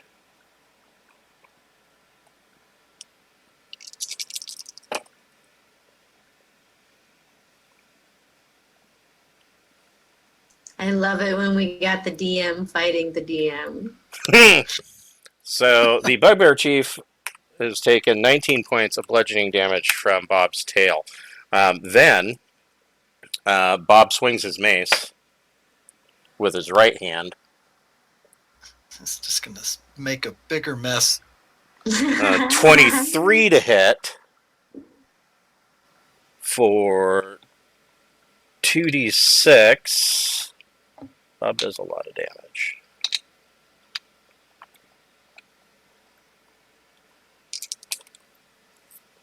For another 8 points of damage. And then he's going to use his left hand and claw as an offhand attack.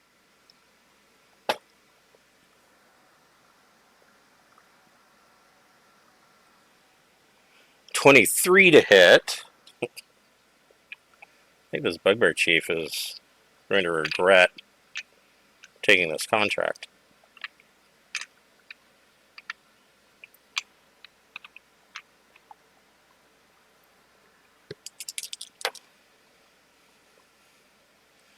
For another 10 points of slashing damage. And last but not least, Bob leans down and bites him.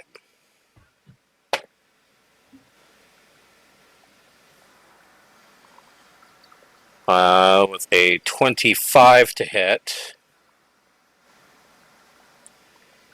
for 46 plus 8.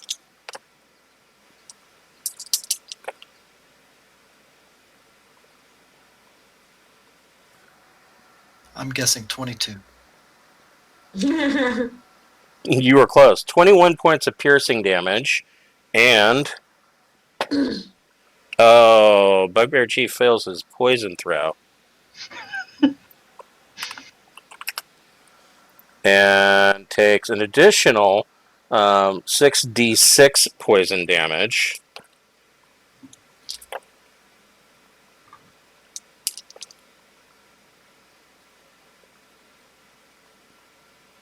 For another 29 points of damage. And the Bugbear Chief crumples to the floor and dies. And Bob is just like chewing on his mortal remains. Aaron looks at Bob and says, "Appreciate you taking it easy on him. The rest of you guys, drop your weapons right now. This is over." Yeah, let's see if the bugbears can. Yeah, the bugbears do not rally. This guy is like he's down on his hands and knees and like puts his hands up. The rest of them are all getting ready to run, but they don't know where to run to because Bob is blocking the entrance. Norite, what would you like to do? I'm gonna say, get out right now, or you are all going to die. Yeah, they're all ready to leave. Are you just gonna let them go?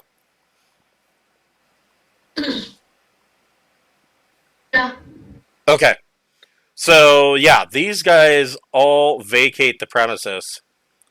Bob lets them go, and he's chewing, and with a full mouth, he looks at Aaron and says, "Sorry, but rudeness in a tavern just really irritates me." And the next you blink, and when you look back at Bob, he's back to wearing a nice suit, and he's got a well-groomed goatee and well-manicured hair and nails, and he's just a normal human. So Aaron will say, "One round of drinks on the house, guys. Sorry for the interruption." And Quill, come here. Clean this up. Okay, so Quill comes over and starts cleaning stuff up, and the were-rats are, of course, doing what they can to help clean things up. Yeah. Quill's a Kenku with he's got a little mop, and he just casts his spells, but on the end of the mop as he's cleaning up all this stuff. Okay. So what do you guys want to do from here? I want to go check in with my organization. Okay. So I assume that you're going to probably clean up before you go see them. I mean, right now you're kind of splattered in the remains of when the bugbear chief kind of exploded, and from Bob's messy eating. Quill, take care of Norite. Okay, so He has yeah, this dirty rag in his hand, and he starts to like rub it on your chest and stuff while he's casting the spell, so everything gets all clean. so yeah, he cleans up Norite. Not dirty anymore. It doesn't prove being dirty. So Norite leaves to go speak with the Order of the Gauntlet. What are the rest of you going to do? Go for it.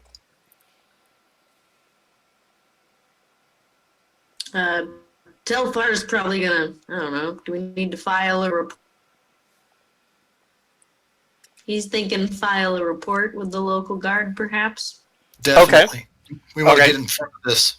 So who's going to leave to go find the watch and make a report? So if Telfar can take care of that, I want to go and use my criminal contacts to get the word on the street as to what is actually going on here. I mean, I got the big picture, Xanathar and that sort of stuff, but boy, they knew exactly where to go instantly. So just how bad is this, and who are we going to be seeing? Okay.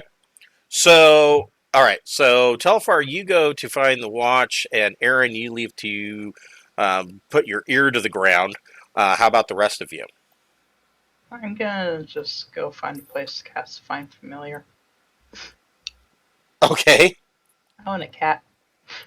Okay. Yeah, there's tons of those in the alley. Oh, wait a minute.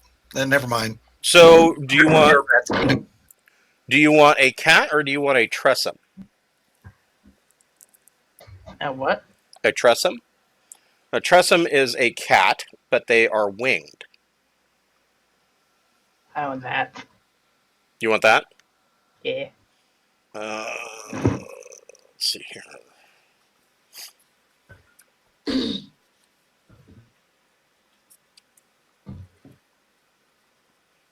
Dun, dun, dun, dun. Now, I know that I have stats for the Tressum. Do you have access? Oh, hold on. I've got stats for it. Do you? Comes out of Storm King's Thunder, page Ah, 242. that's the one. I was like, is it in Volo's guide? I know I have it around here somewhere. I don't have it in front of me though. So yeah, you get a Tressum familiar. In Storm King's Thunder, does it say what is the movement rate for Tressum? Let's see, 40, climb 30, fly 40. Cool.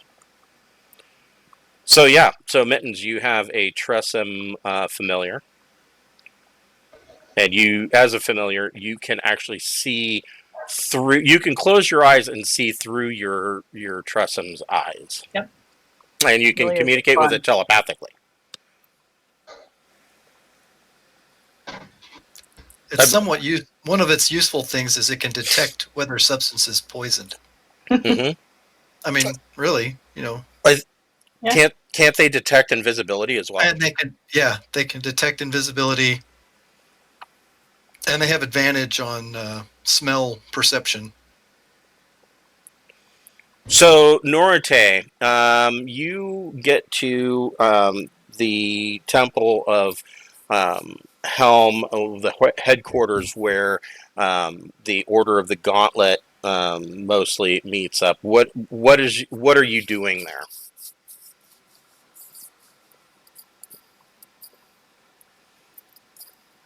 What did you have planned? I just wanted to see what was going on with them. Okay. If there's anything they needed my help with. Actually, there might be. So the Order of the Gauntlet tells you that there are some events that are taking place down south in Baldur's Gate. It seems that older Ravengard has become the Grand Duke of Baldur's Gate. He's the new Grand Duke since the old Grand Duke was murdered. Baldur's Gate's a great place. And they tell you that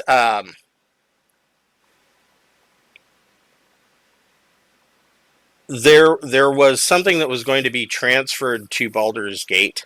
Their intelligence, because they're the Order of the Gauntlet, their intelligence isn't that good. They're trying to get the Harpers to work with them and give them a little bit more information. But what they tell you is that something that was going to be transferred from Waterdeep to Baldur's Gate as part of Elder Ravengard's coronation ceremony was stolen. And they're not sure exactly what it was. But they know that it seems like the thieves may have taken it to Skullport. And that's all the information that they have at the moment. Okay. Look into it. Okay. Then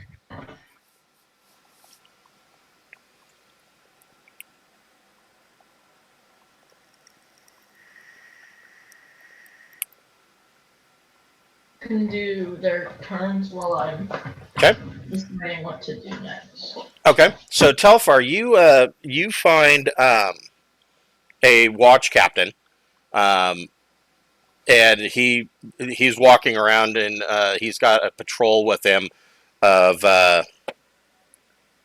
six other patrolmen, and he says he knows who you are. He knows that you guys own Trollskull Manor. He says, "Oh, we heard that there was a ruckus down there. Is everything okay?" Yes, officer. Thankfully, no one of import was injured. However, I will say that a group of 7 bugbears stormed the tavern, all wearing Xanathar markings quite boldly, making absurd demands. I have no idea what they wanted, and they were given the opportunity to back down without any further trouble, but unfortunately things got gruesome. We were able to dispatch them, but we were wondering if, I don't know, perhaps we could have a little extra guard around that side of town if it was possible. Oh, certainly. There's been word on the street that a high-ranking member of the Xanathar Guild was kidnapped. So keep your eyes out for whoever that may be. My recommendation, whenever something like this happens, the local thieves guilds all get kind of surly, and the criminals in the street seem to lose their mind. Best to just keep your head down and try to weather the storm. Thanks for your help, officer. I'm frequently out of town on business, but any extra rounds you could make around the manor would be much appreciated in the coming days. Certainly, I'll dispatch guards to double up their shifts on your street. And Telfar will give him a little happy, sloppy, weird salute and turn on his heel and be on about his business. Well, don't forget that the custom in Waterdeep is to tip your local constable. Actually, Right. the constabulary in Waterdeep is actually fairly honest. They're not beyond reproach. They're not infallible, but for the most part, they're fairly solid. If you were in someplace like Baldur's Gate or Neverwinter, Neverwinter definitely bribe your local officers, and in Baldur's Gate, if you don't tip them enough, then they'll probably rough you up because they're all Flaming Fist mercenaries. So, Even yeah, so, a little bit of, we're not even bribing him to give him some money because he's that's doing true. his job. That's true. You just want him happy and, free beers when they come to the tavern, all that jazz. That's true. That's a good point. Whatever. So, so Aaron, make a investigation check. Let's see, is this my guy that can do that? Yeah, I've got a passive investigation of 21 because of a feat. Let me get my investigation. I always roll really terrible when it comes to stuff like that. So on a 12, your criminal, you have criminal contact, so I'm going to let you make it with with advantage. Oh, well, let's try and see if that works out. I also can use, since this is kind of important to me, I will use, what is it? Guidance. Okay. So I can get another D4 because I want to see if what's his name? My god of weird name that I don't even know can help me out in regular life. Okay. Investigation and yeah, it's a huge roll anyway, but so your investigation, you find out a lot of the same information. You find out that a high-ranking member, they keep saying that it's a high-ranking member of the Xanathar Guild has been kidnapped by assailants unknown, and the guild is on a tear, searching all over the city and trying to find him. You find out that even the Yawning Portal was hit, searching for this guy, although it seemed like things at the Yawning Portal, from what you understand, went a lot smoother than they did at Trollskull Manor. You also hear that this was a part of a theft of a magical shield that was bound to be transported from Waterdeep to Baldur's Gate by a retinue of Flaming Fist mercenaries. Aha. And it seems like all of this happened simultaneously. So the rumor is that, because they're talking about it, is that these might be linked. Possibly. That's the mathematics that you're doing in your head.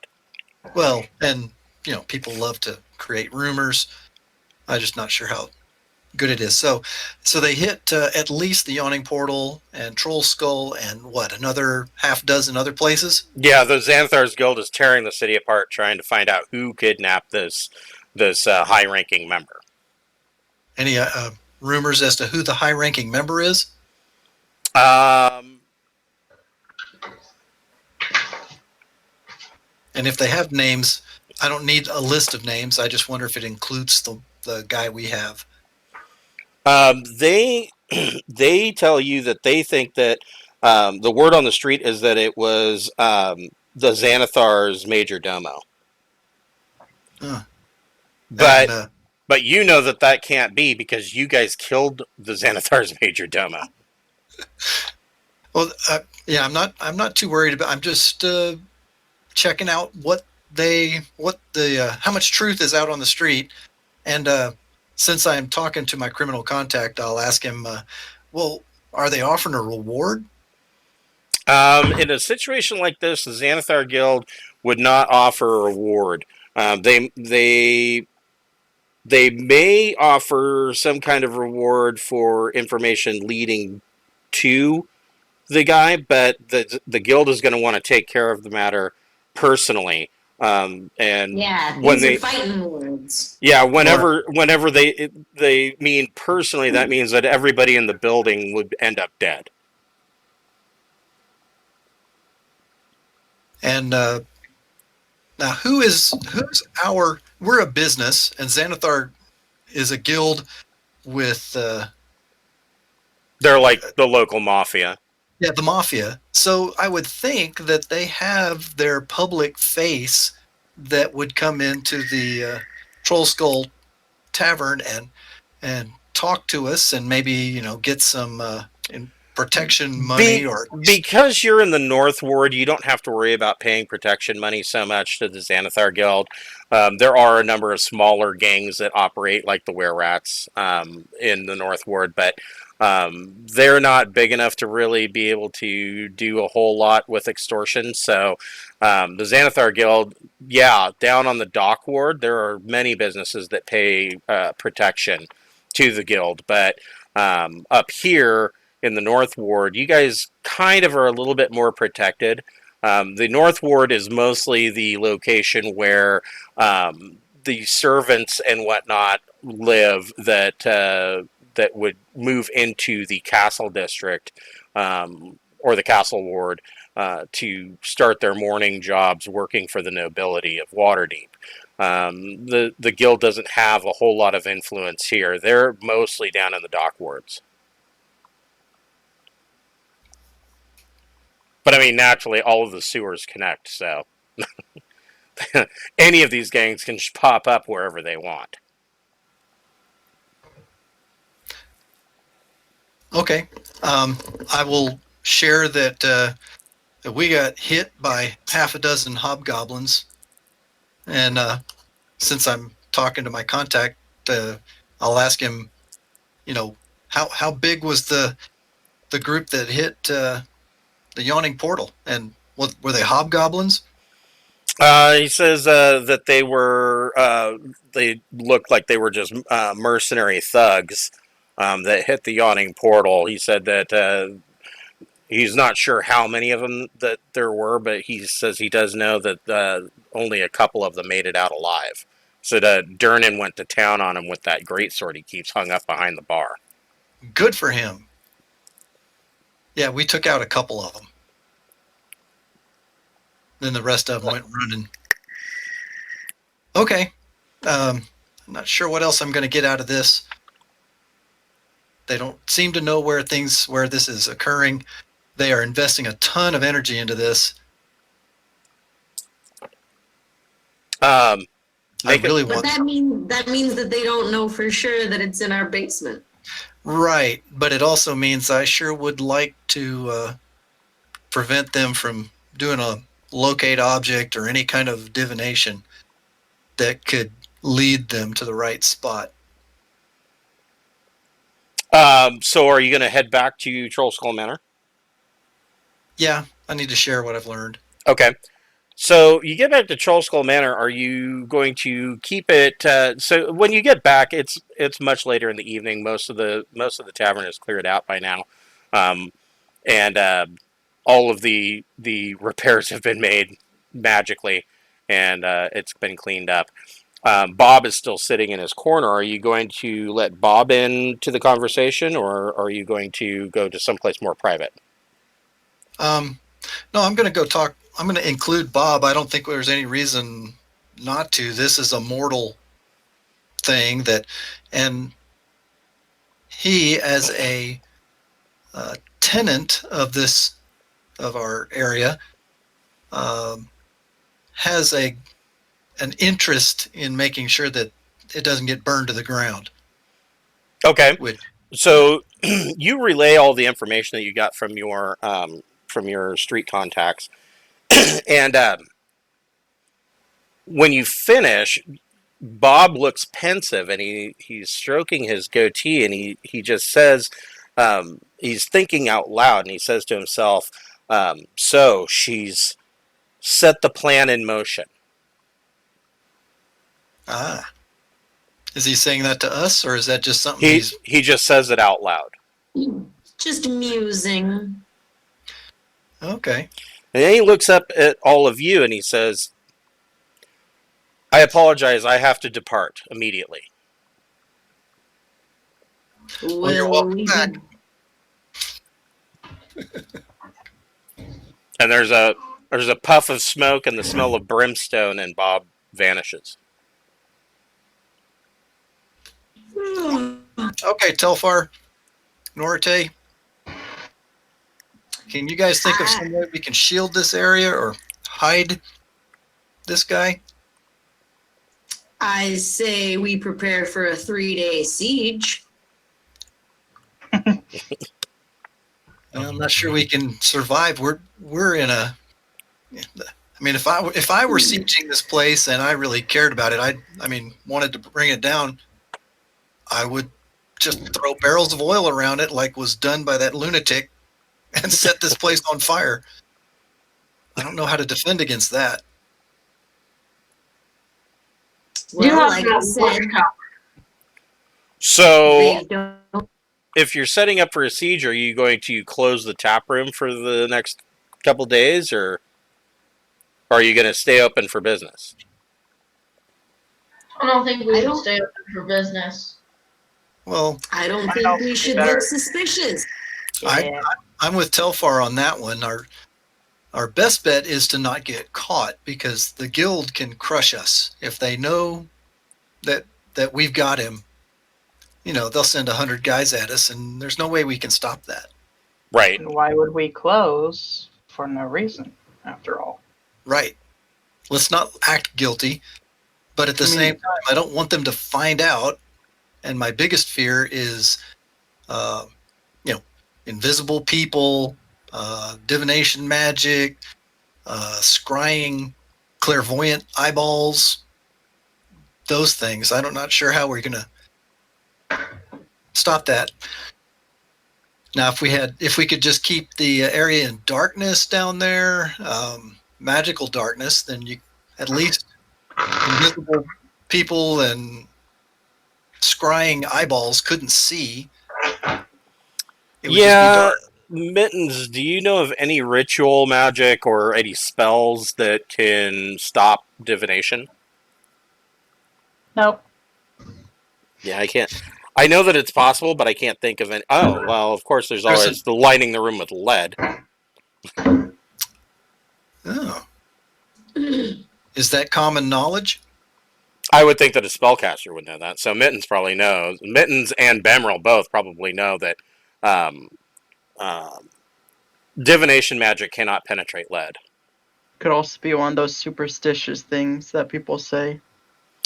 It does have basis in that, but it is a reality that like a chest that is lined the inside with lead, divination magic won't penetrate it.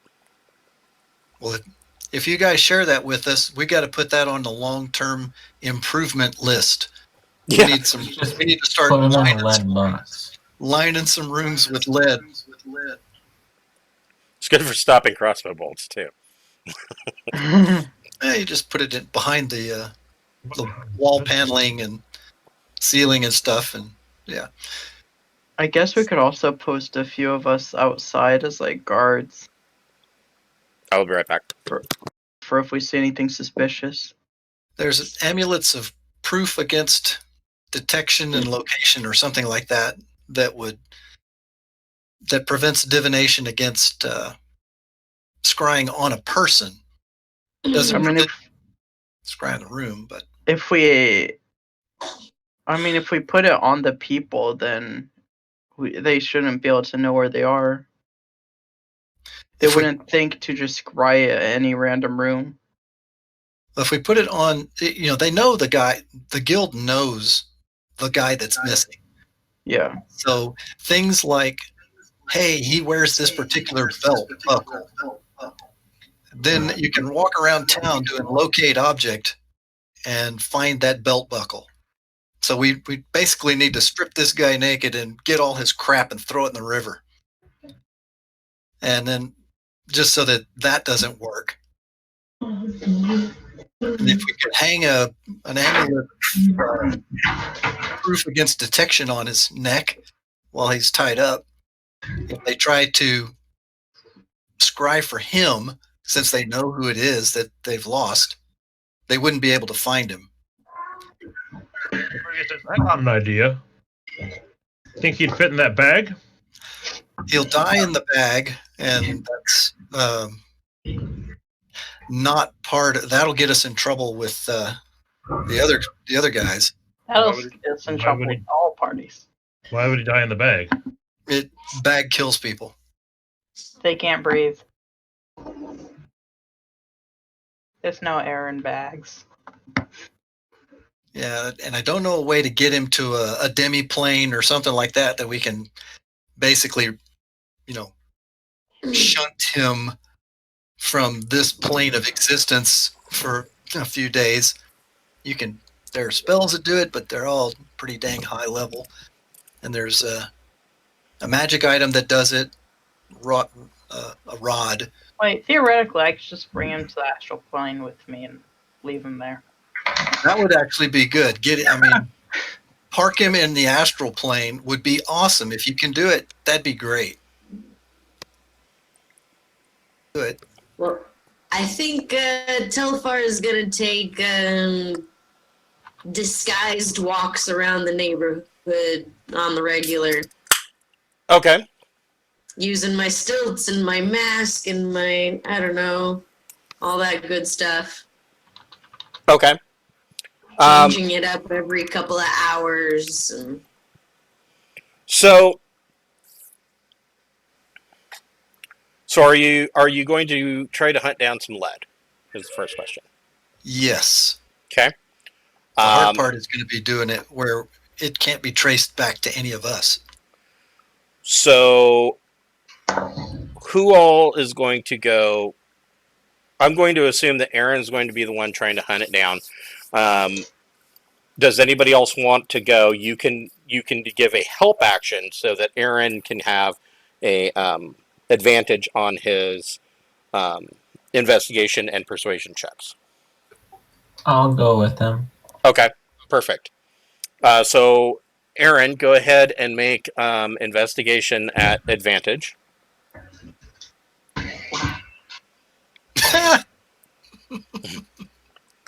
Oh, come on. A 7 and 8. No, roll again. Stupid digital roller. I do not accept that. That's ridiculous. That's Well, better. that's better, but it's not. But not really, because notice how one is an 8 and 7, the other one's a 21 and a 20. I mean, that's just absurd. Yeah. Suspicious. So total was 24 on that second one, but because of guidance.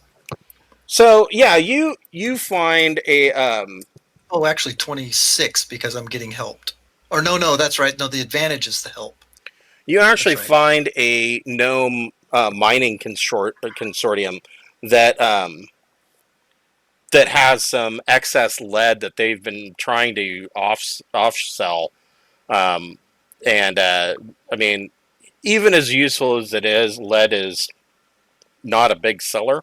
So, yeah, they are willing to sell you enough lead to line the basement, um, to the tune of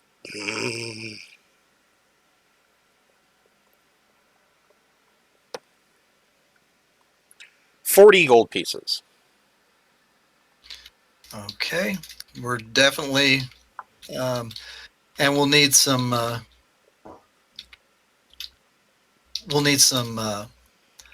skilled workers to install it. Okay, that would cost you. It would probably take an afternoon, and it would cost you another 50 gold pieces. Okay. Alrighty. So that means we've got a day, and then we'd also want to pay them double Okay, because you want them to keep their mouths shut. I want them to be transported with blindfolds on Okay, to the place that they're working and okay. So taken out. you're talking like 140 gold pieces. Yeah, I subtracted 160 for some reason, but okay. Okay. So we're paying for that. All right. The other 20 was to the guy that's selling it to mark it down in the books as something else and forget my name. Okay. Telfar, make an investigation check. Or make a perception check. I'm way better at those.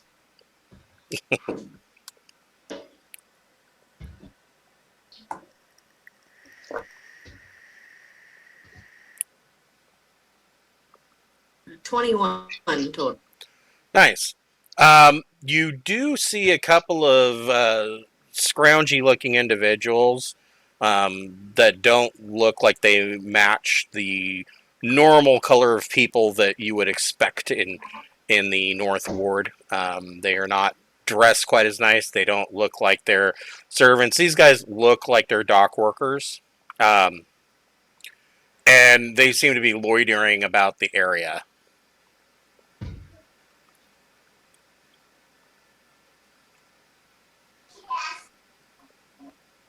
Well, I'm going to keep my eye on them as I make my rounds. Okay. See if you can eavesdrop. Go ahead and make a stealth check. Little Mr. Invisible. Natural 20. Oh, I thought I was. That's I thought I was going to get you that time, but no. Very close, but no. So yeah, these guys don't notice you, and they seem to be loitering around Trollskull Manor, and they move their way down towards the furniture shop, and then they kind of go back up, and they're looking around the entire area where the old tavern that you guys are currently rebuilding. They kind of check that place out, but they don't seem like they're being overt about it. Just that they are clearly not where they would normally supposed to be, and they are clearly nosing about in an obvious manner, but they're not causing any problems as yet. Yeah, I'm just gonna keep watching, making mental notes. Telfar is currently disguised as a short half-elf. Okay.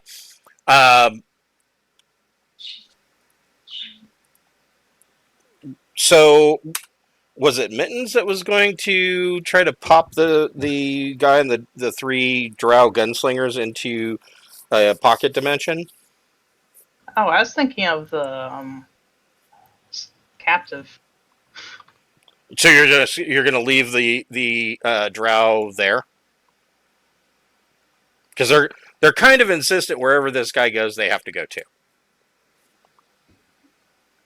Oh yeah, I'll bring them if they want. Okay. So what spell are you casting? Oh no, I'm just using my rope of stars. Oh, Try to to bring them to the astral plane. okay. So you Don't One forget route to first. bring a towel. right. So the gnome workers finish up and they are able to line the walls with a thin sheet of lead. And then they re-brick around it. So you can't even see that there's lead in between the layers of brick. It looks better than it did before as your seller. These guys did an excellent job, and you paid them well. And then Upgrade. Aaron puts a bag over all their heads and gets them out of there. And so now you have this lead-lined basement. And this took most of the day. And you guys finish up having a meal. You finish your drinks, and it's around 11:55 in the evening. It's almost time for 12 bells. And you go down into the basement, and Mittens starts to prepare his spell. And he casts the spell. And at that point in time, the pocket watch in Norate's pocket reaches midnight and starts to count time backwards. And when you use your Cloak of the Stars, a portal opens and mist comes out and fills the basement. Exciting. It fills the basement to a point where you can't quite see where you're at. There's just this fog filling the basement under your tavern. Is this normal, Mittens? No, this is absolutely not normal. Everybody get ready. Drow, surround the prisoner. When you call out to the drow or the prisoner, you can't see or hear them any longer. Call out. Mittens, here? Yo. And I go through the list. Okay? All And of we you, all of your party is here. Everybody make a perception check. 20. Soft 20. Wow, 30. Wow. So, I rolled a nat 20. 13. 24. So yeah, you guys definitely your basement, obviously, because it's a basement in an old tavern, even with the new masonry that has been put in, there's a certain musty smell that can be smelled in a wine cellar. The scent that you are getting now is much, much more earthen and old and decrepit smelling. It smells like the basement of an old woman's house. And when you find your way through the fog and you find the ladder going back up to the trap door in the ceiling, the ladder is not the wooden ladder that you climbed down. It is an old ladder missing several rungs going up to an old trap door that is pockmarked with weathered holes. and in the distance you can hear the sound of thunder.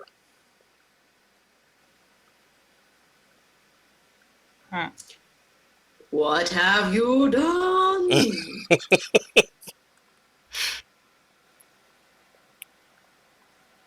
Are you going? This is not good. All right, so we need to go super stealth and take a peek on what's on the other side of this. First we listen, and then we pop it open and look. So you pop open the trap door. First of all, go ahead and make your stealth checks. And keep those handy.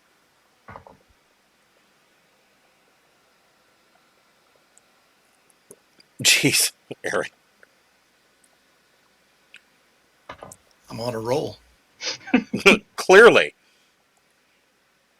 So I have 18 to my stealth check. So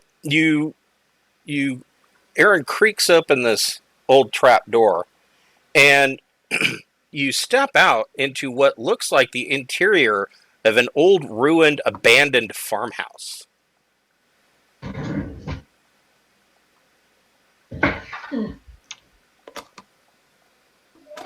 We continue on. Okay, so there's this old house. There is an old, extremely old, half-rotting feather bed on a wooden framed bed. All of the cabinets are empty. There's a number of rats and mice that scurry about. There doesn't seem to be any food or water. And when you look out, the windows are open because the shutters have been open. One is swinging back and forth as it starts to rain outside, and you can see thunder and lightning. You can hear thunder and see the lightning in the distance. And when you look out, you can see that you're standing in the middle of a field, and this field, on the other side of this field, is an old, muddy, rutted road that travels to the northeast, or excuse me, to the northwest. Has the well, okay, so we're in a just about totally wasted building. Yeah, it's old. There's holes in this. It's an old farmer's hut with a thatched roof, and there are holes in the roof where water is coming through. Nobody's lived here. It looks like nobody's lived here for probably at least 15, 20 years. So more interest to me is whether there are footprints in the wet soil leading out the door. There is not.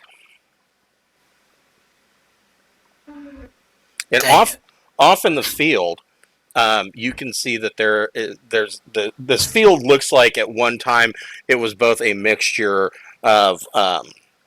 It looks like in ages past that this was probably a cornfield, but wheat has kind of taken over.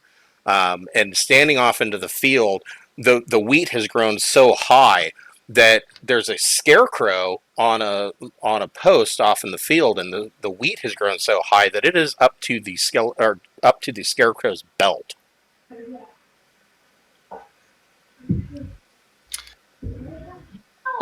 Okay, well, we're in darkness because we're underneath heavy rain clouds.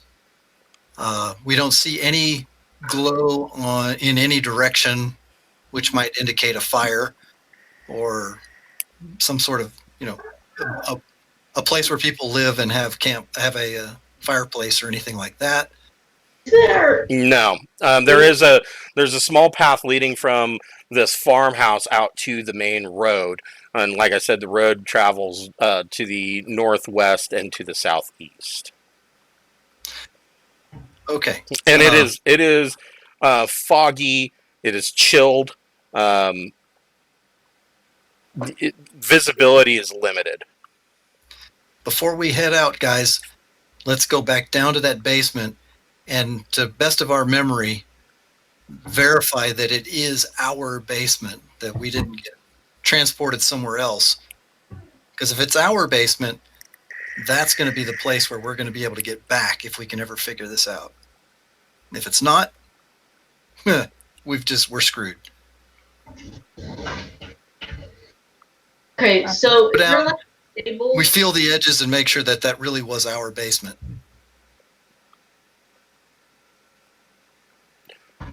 So when you go back and you check the basement, the mist fog in there has dissipated, and this is indeed not the basement that you had gone in. This is not your basement. You don't know how you got to where you're at. We're not hearing you, Chris. I heard I it. am. I heard him. Oh, let me I am. disconnect and reconnect. Okay.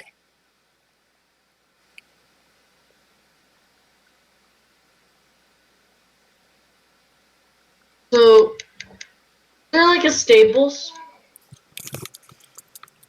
You what now? Stables? Something next to the farmhouse? There is a framework for what you would imagine used to be a barn, which had some stalls for stables, but all that's left of that barn is two of the walls. The roof is almost completely collapsed, and two of the walls have just. You're not sure if they actually fell down or if they were just they just rotted away. So is Telfar transported here too, or was Telfar still out roaming around? I'm assuming that Telfar had come back as it was later in the evening, and you'd been out most of the day, so you're here as well. Okay. Yeah, everybody's here. Okay. It's a big old party. Well, having investigated everything nearby, Everybody's here except for the drow and the prisoners. Is that right? Correct. Okay. so we're left with only the road to investigate. Telfar, make a perception check. That's 25. From the southeast, you can see just at the edge of your visibility through the fog, you can see a pair of lanterns swinging back and forth, and you can hear the turning of wagon wheels, and it's coming towards you. I see something over there. Into the fields. The weed is so high that we can easily hide there and see what's coming by. Okay.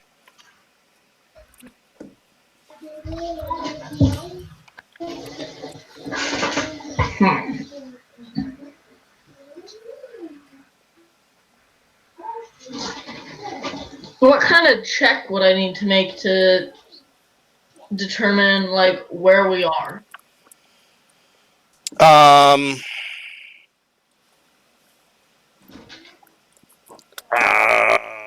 I would allow you a religion check, or possibly a history check, but I can tell you right now it's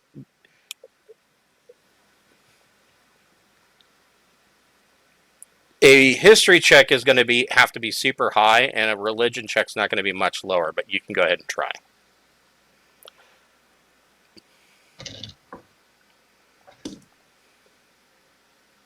So I rolled a nat 20. Nice. And plus, so 25. You got it exactly. Okay.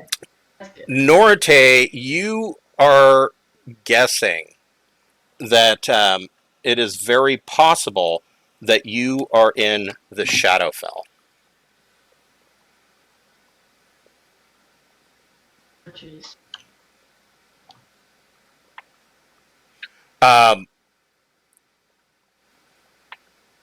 Flavius Banrae, make perception checks.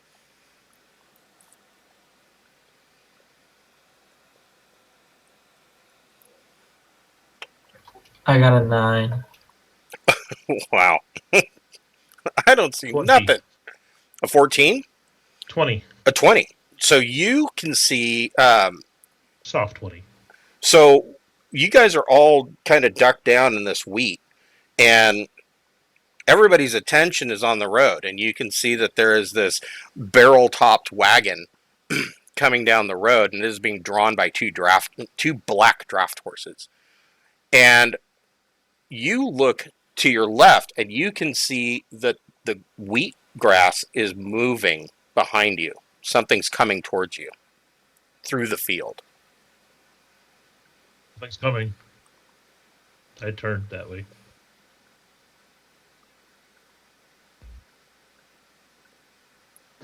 Telfar wants to jump out onto the road with a happy little cartwheel and greet the wagon.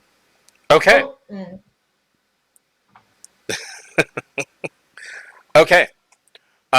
Because halflings aren't scared of shit. Okay.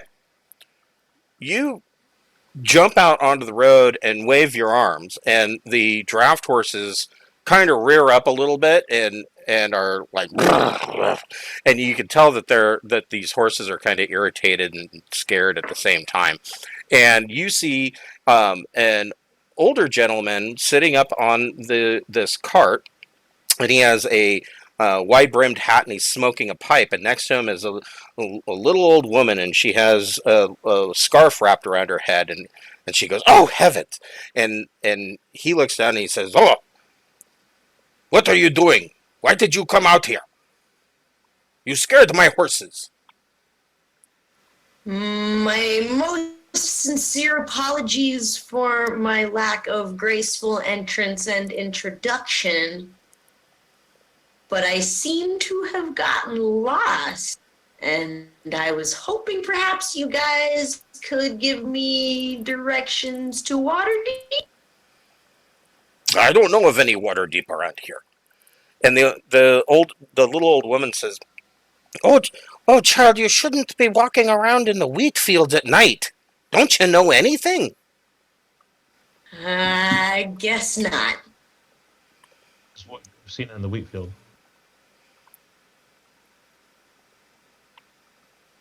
So coming up behind you in the wheat field, Flavius, you kind of keep your eye on it, and you're like, "Hey guys, hey guys, hey guys," and the wheatgrass parts, and there are 4 scarecrows coming through the wheat field. Oh, friends. Everybody roll initiative. Hey, friends. And we're going to just do this as theater of the mind. So I'm just going to drop a guy on here and just use him for Wait, what you said they initiative. were? So they're scarecrows? Oh, my brain immediately translated skeletons. I was like, hold on. Underneath the straw and the clothing, there might be skeletons. Yeah.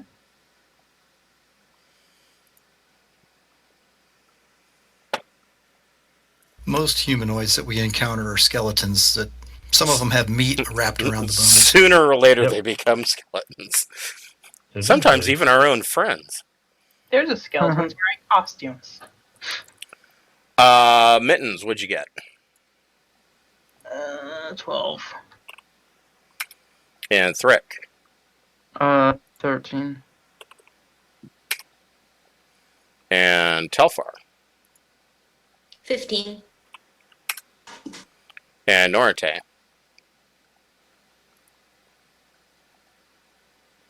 Norte? What'd you get for Anish? I got 18. I just said that. Oh. Sorry, I didn't hear you. Oh, okay. And Bemrel. Soft 20. And Aaron. 6. And Flavius.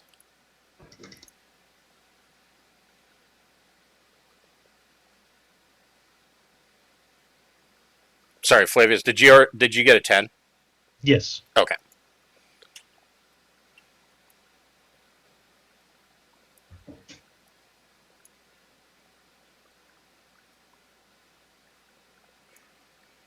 All right. So, yeah, Flavius has seen these guys, the grass moving, and is trying to warn you guys, and everybody's kind of paying attention to the craziness that is Telfar. And the grass parts, and Bemeril, you turn around, and you're basically face to face with these 4 scarecrows. What do you want to do? Hex and Eldritch Blast. All right, go for it. Do you want to hit one of them, or how many are you going to try and hit? So are they all like 4 in a line, or is it? Yeah, just kinda basically like, they're all they're like a half circle coming through the grass at you guys. I'll try and hit the 2 closest to me, like the on my side. Okay. So, does a 17 hit? It does. Okay, and does a 9 hit? No. Okay. So first scarecrow.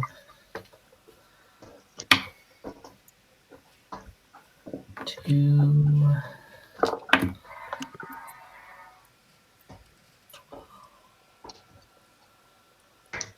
16. 17 damage. Nice. All right. Is there anything else you'd like to do?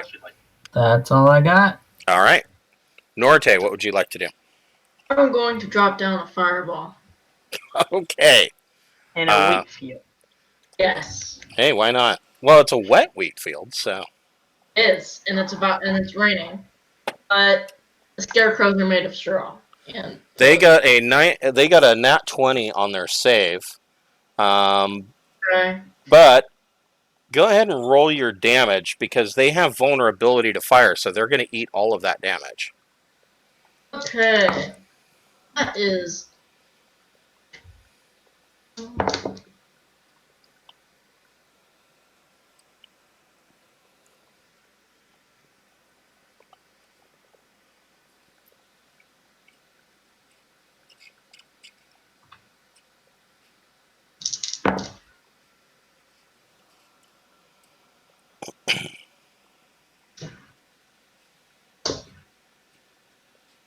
$46 damage. Wow. Okay. So you drop a fireball, and all 4 of these scarecrows, the one that Bemeril hit is blown apart. You just see straw and hay floating through the air, and cinders and ash. The other 4 take the hit and catch fire and take off running through the wheat field away from you guys, trying to get away. And so they are effectively done. Burning to death. Okay. The old woman Fire. kind of jumps to the start. She goes, "Oh, heavens, what was that?" And the old man says, "Oh, we can't leave them out here, Greta. We better get them into the wagon and take them with us. You're not safe here." And he climbs down, goes to the back, and unlocks the door. And he opens up the door, and inside, it's basically a medieval mobile home. There's a little cast iron potbelly stove that goes up, and it's nice and toasty warm in there. It's a lot better than being out in this cold fog and rain. Hell yes, Telfar will jump in a strange wagon. Keep in mind, all the windows are blacked out. And there's a bag of candy in here. Let's go get that Huffy, baby. What are the rest of you doing? I'm going to ask them if, just straight up ask them, what plane of existence are we on? Are we still on the prime material plane, or what's going on? He kind of looks at you funny. And he's like, "Well, we're traveling to the town of Barovia."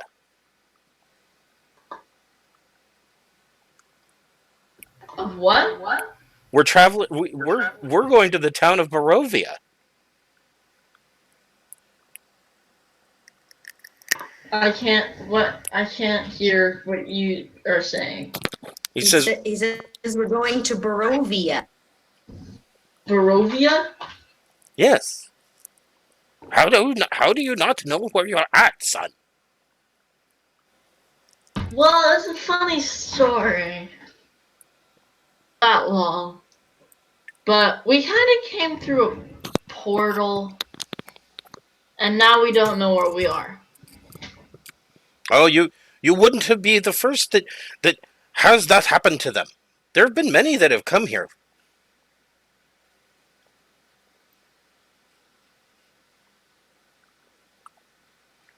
And off in the distance, you can hear wolves howling. Okay. Yeah, I'm gonna get in the wagon as well. Okay. What about the rest of you? The wagon. All right. I'm We just got a gonna lot get of- on the. We got a lot of people here. It's a fairly large wagon. I'll maintain stealth and see if I can't get under the wagon and hang on. Yeah, you can go ahead and make a strength athletics check, but it shouldn't be difficult for you to find purchase and be able to hang on underneath. Yeah, with my rolls, Maybe not. So your it's ass bumpy. is going to drag in the muddy road all the way into town, but you know. There's nothing to hold on to. It's not that I'm weak. Yeah, of course not. So Thrick and Mittens, are you going riding in the? There's like space up on top next to the chimney as well. You can hang on up there. I'm gonna go up there. Okay. I'm gonna go inside. Okay. I'm just gonna opt to run alongside the wagon unless it's going too fast. No, it does. They're not really moving too quick, especially now that they're under full load.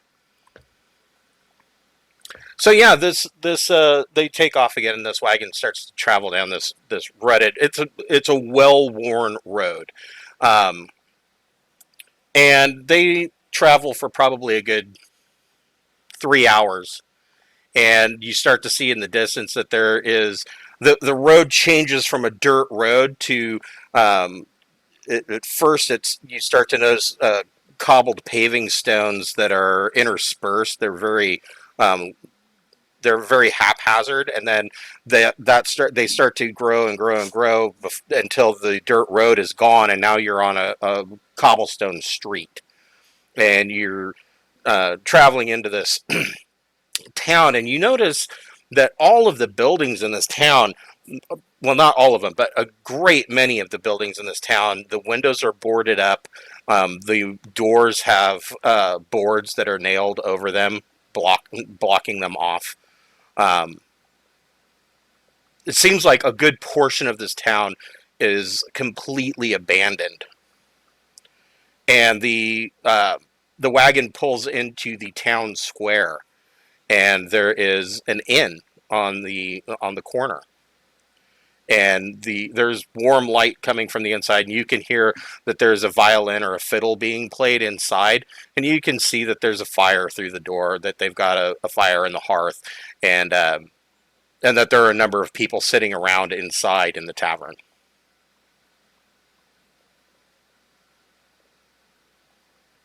And he pulls up and he gets off of the wagon and he tethers the horse to a post, and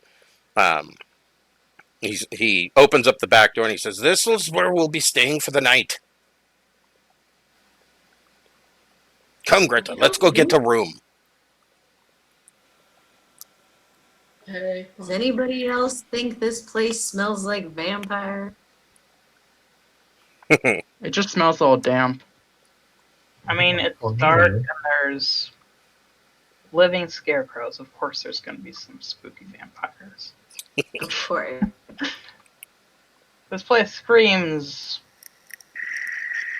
We I don't know, zombie. I don't hear any screams. Not yet, at least. Pat you on the head and go,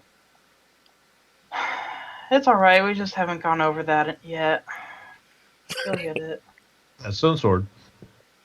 So you guys come into this tavern, and there looks like there's a number of farmers and peasantry that are sitting around having tankards of.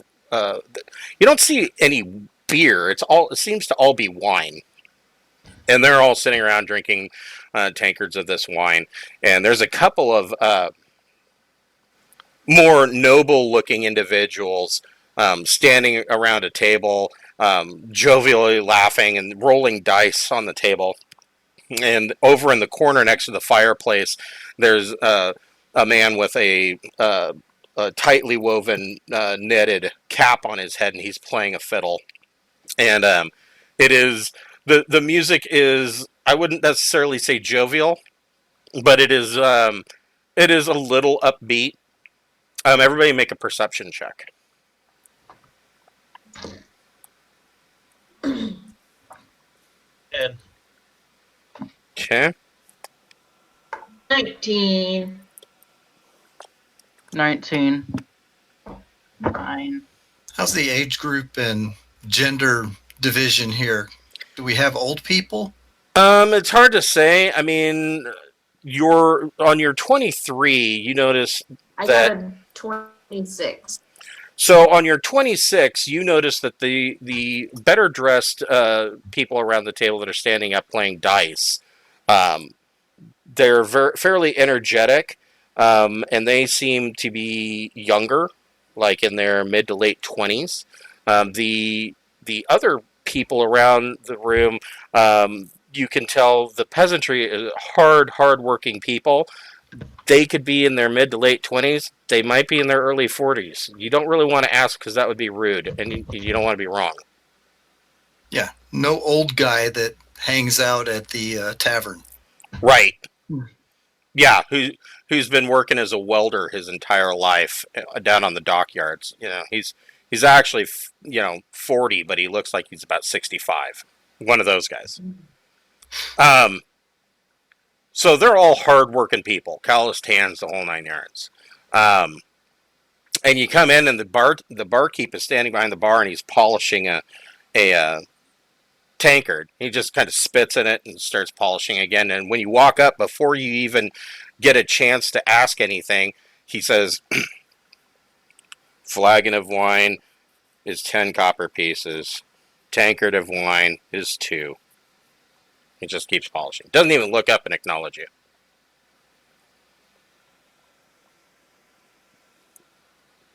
Mm. This guy looks very, very sad. Does not look very anything. I'll ask, how about some grub? What do you got on the menu tonight? It says, lamb shank is on the spit in the fireplace. A flagon of wine is 10 copper pieces. A cup of wine is 2. If you'd like a room, it'll be 1 silver piece for the night. All meals and wine is included." I'm going to give him 10 gold pieces, and just to try to brighten his day, because he seems like he's not had a very good day. Make a persuasion check. Okay. That's pretty good. Also, definitely. He looks at you and he just nods, and he reaches over and scoops the 10 gold pieces up off the bar and puts them into a lockbox behind the. He says, "You're all covered for the next week."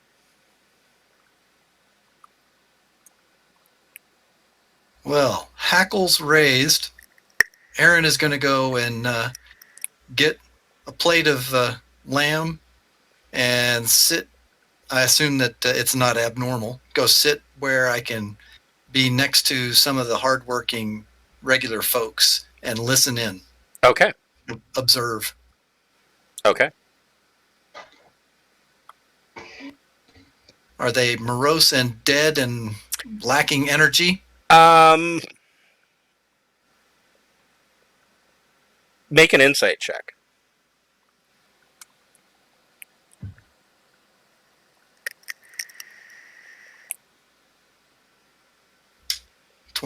So with your 23 perception and your 20 insight, so your 23 perception, the first thing that you notice is that everybody in this room, except for the younger people standing around the table, all of the older folks, the peasantry, they seem to be very pale skinned, which you find odd for people that would be working out in the fields, especially since even with the weather, you know that the fields must be being tilled because the wheat in that field was so tall.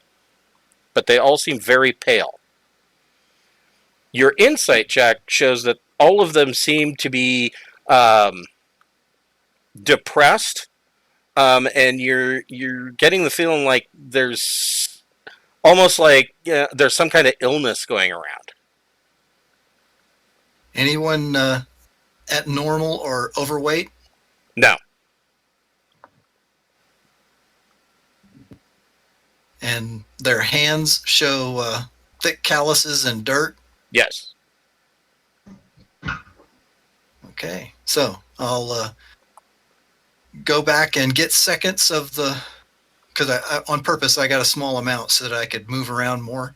So Okay. I'll go get another small amount of lamb, and this time I'll pick a different place to sit where I can listen in to the gambling without, as close as I can get to the dice rolling, happy-go-lucky guys. Okay. So you get closer to you're kind of listening to the gambling and the younger people. You guys all notice that they're, so the first thing that you notice, all of them are armed with rapiers. And they all are wearing foppish, out-of-date clothing. Like the clothing, it looks like what nobility would have worn in Waterdeep 150 years ago. They look like cosplayers. A lot of velvet, a lot of blacks, purples, and reds. Cravats. Any discussion between them that They are all laughing and carrying on. They're clearly drunk, or at least on their way to being drunk, and they've got a big flagon of wine on the table, and they're just carrying on. There's a small pile of gold and silver pieces on the table, and they'll roll the dice, and somebody will be like, I won, ha ha, and they'll take all the pile of gold, and then everybody will place bets. They clearly have money. okay. Well, I'm suspecting that well, first off, I don't know that it's true or not, but are there any silver pieces in all the money? Yes. Okay. And are they mentioning any names? Are they calling out, do I get any name drops? Yeah, you know that one of them is named Listier. Another one, a woman that is sitting and tilting back in her chair, and she's got one knee up on the table. Her name is Aver. They seem like they're probably brother and sister. He's very dark complected, but she's her blonde hair is angel hair thin and like almost white in how light it is. Well, I'll go up to the table and say, it looks like you guys are having some fun. Can anyone join in? They all get kind of quiet and look at each other, and Listier starts to laugh, and he goes, "Well, certainly, friend. If you've got money, you can play."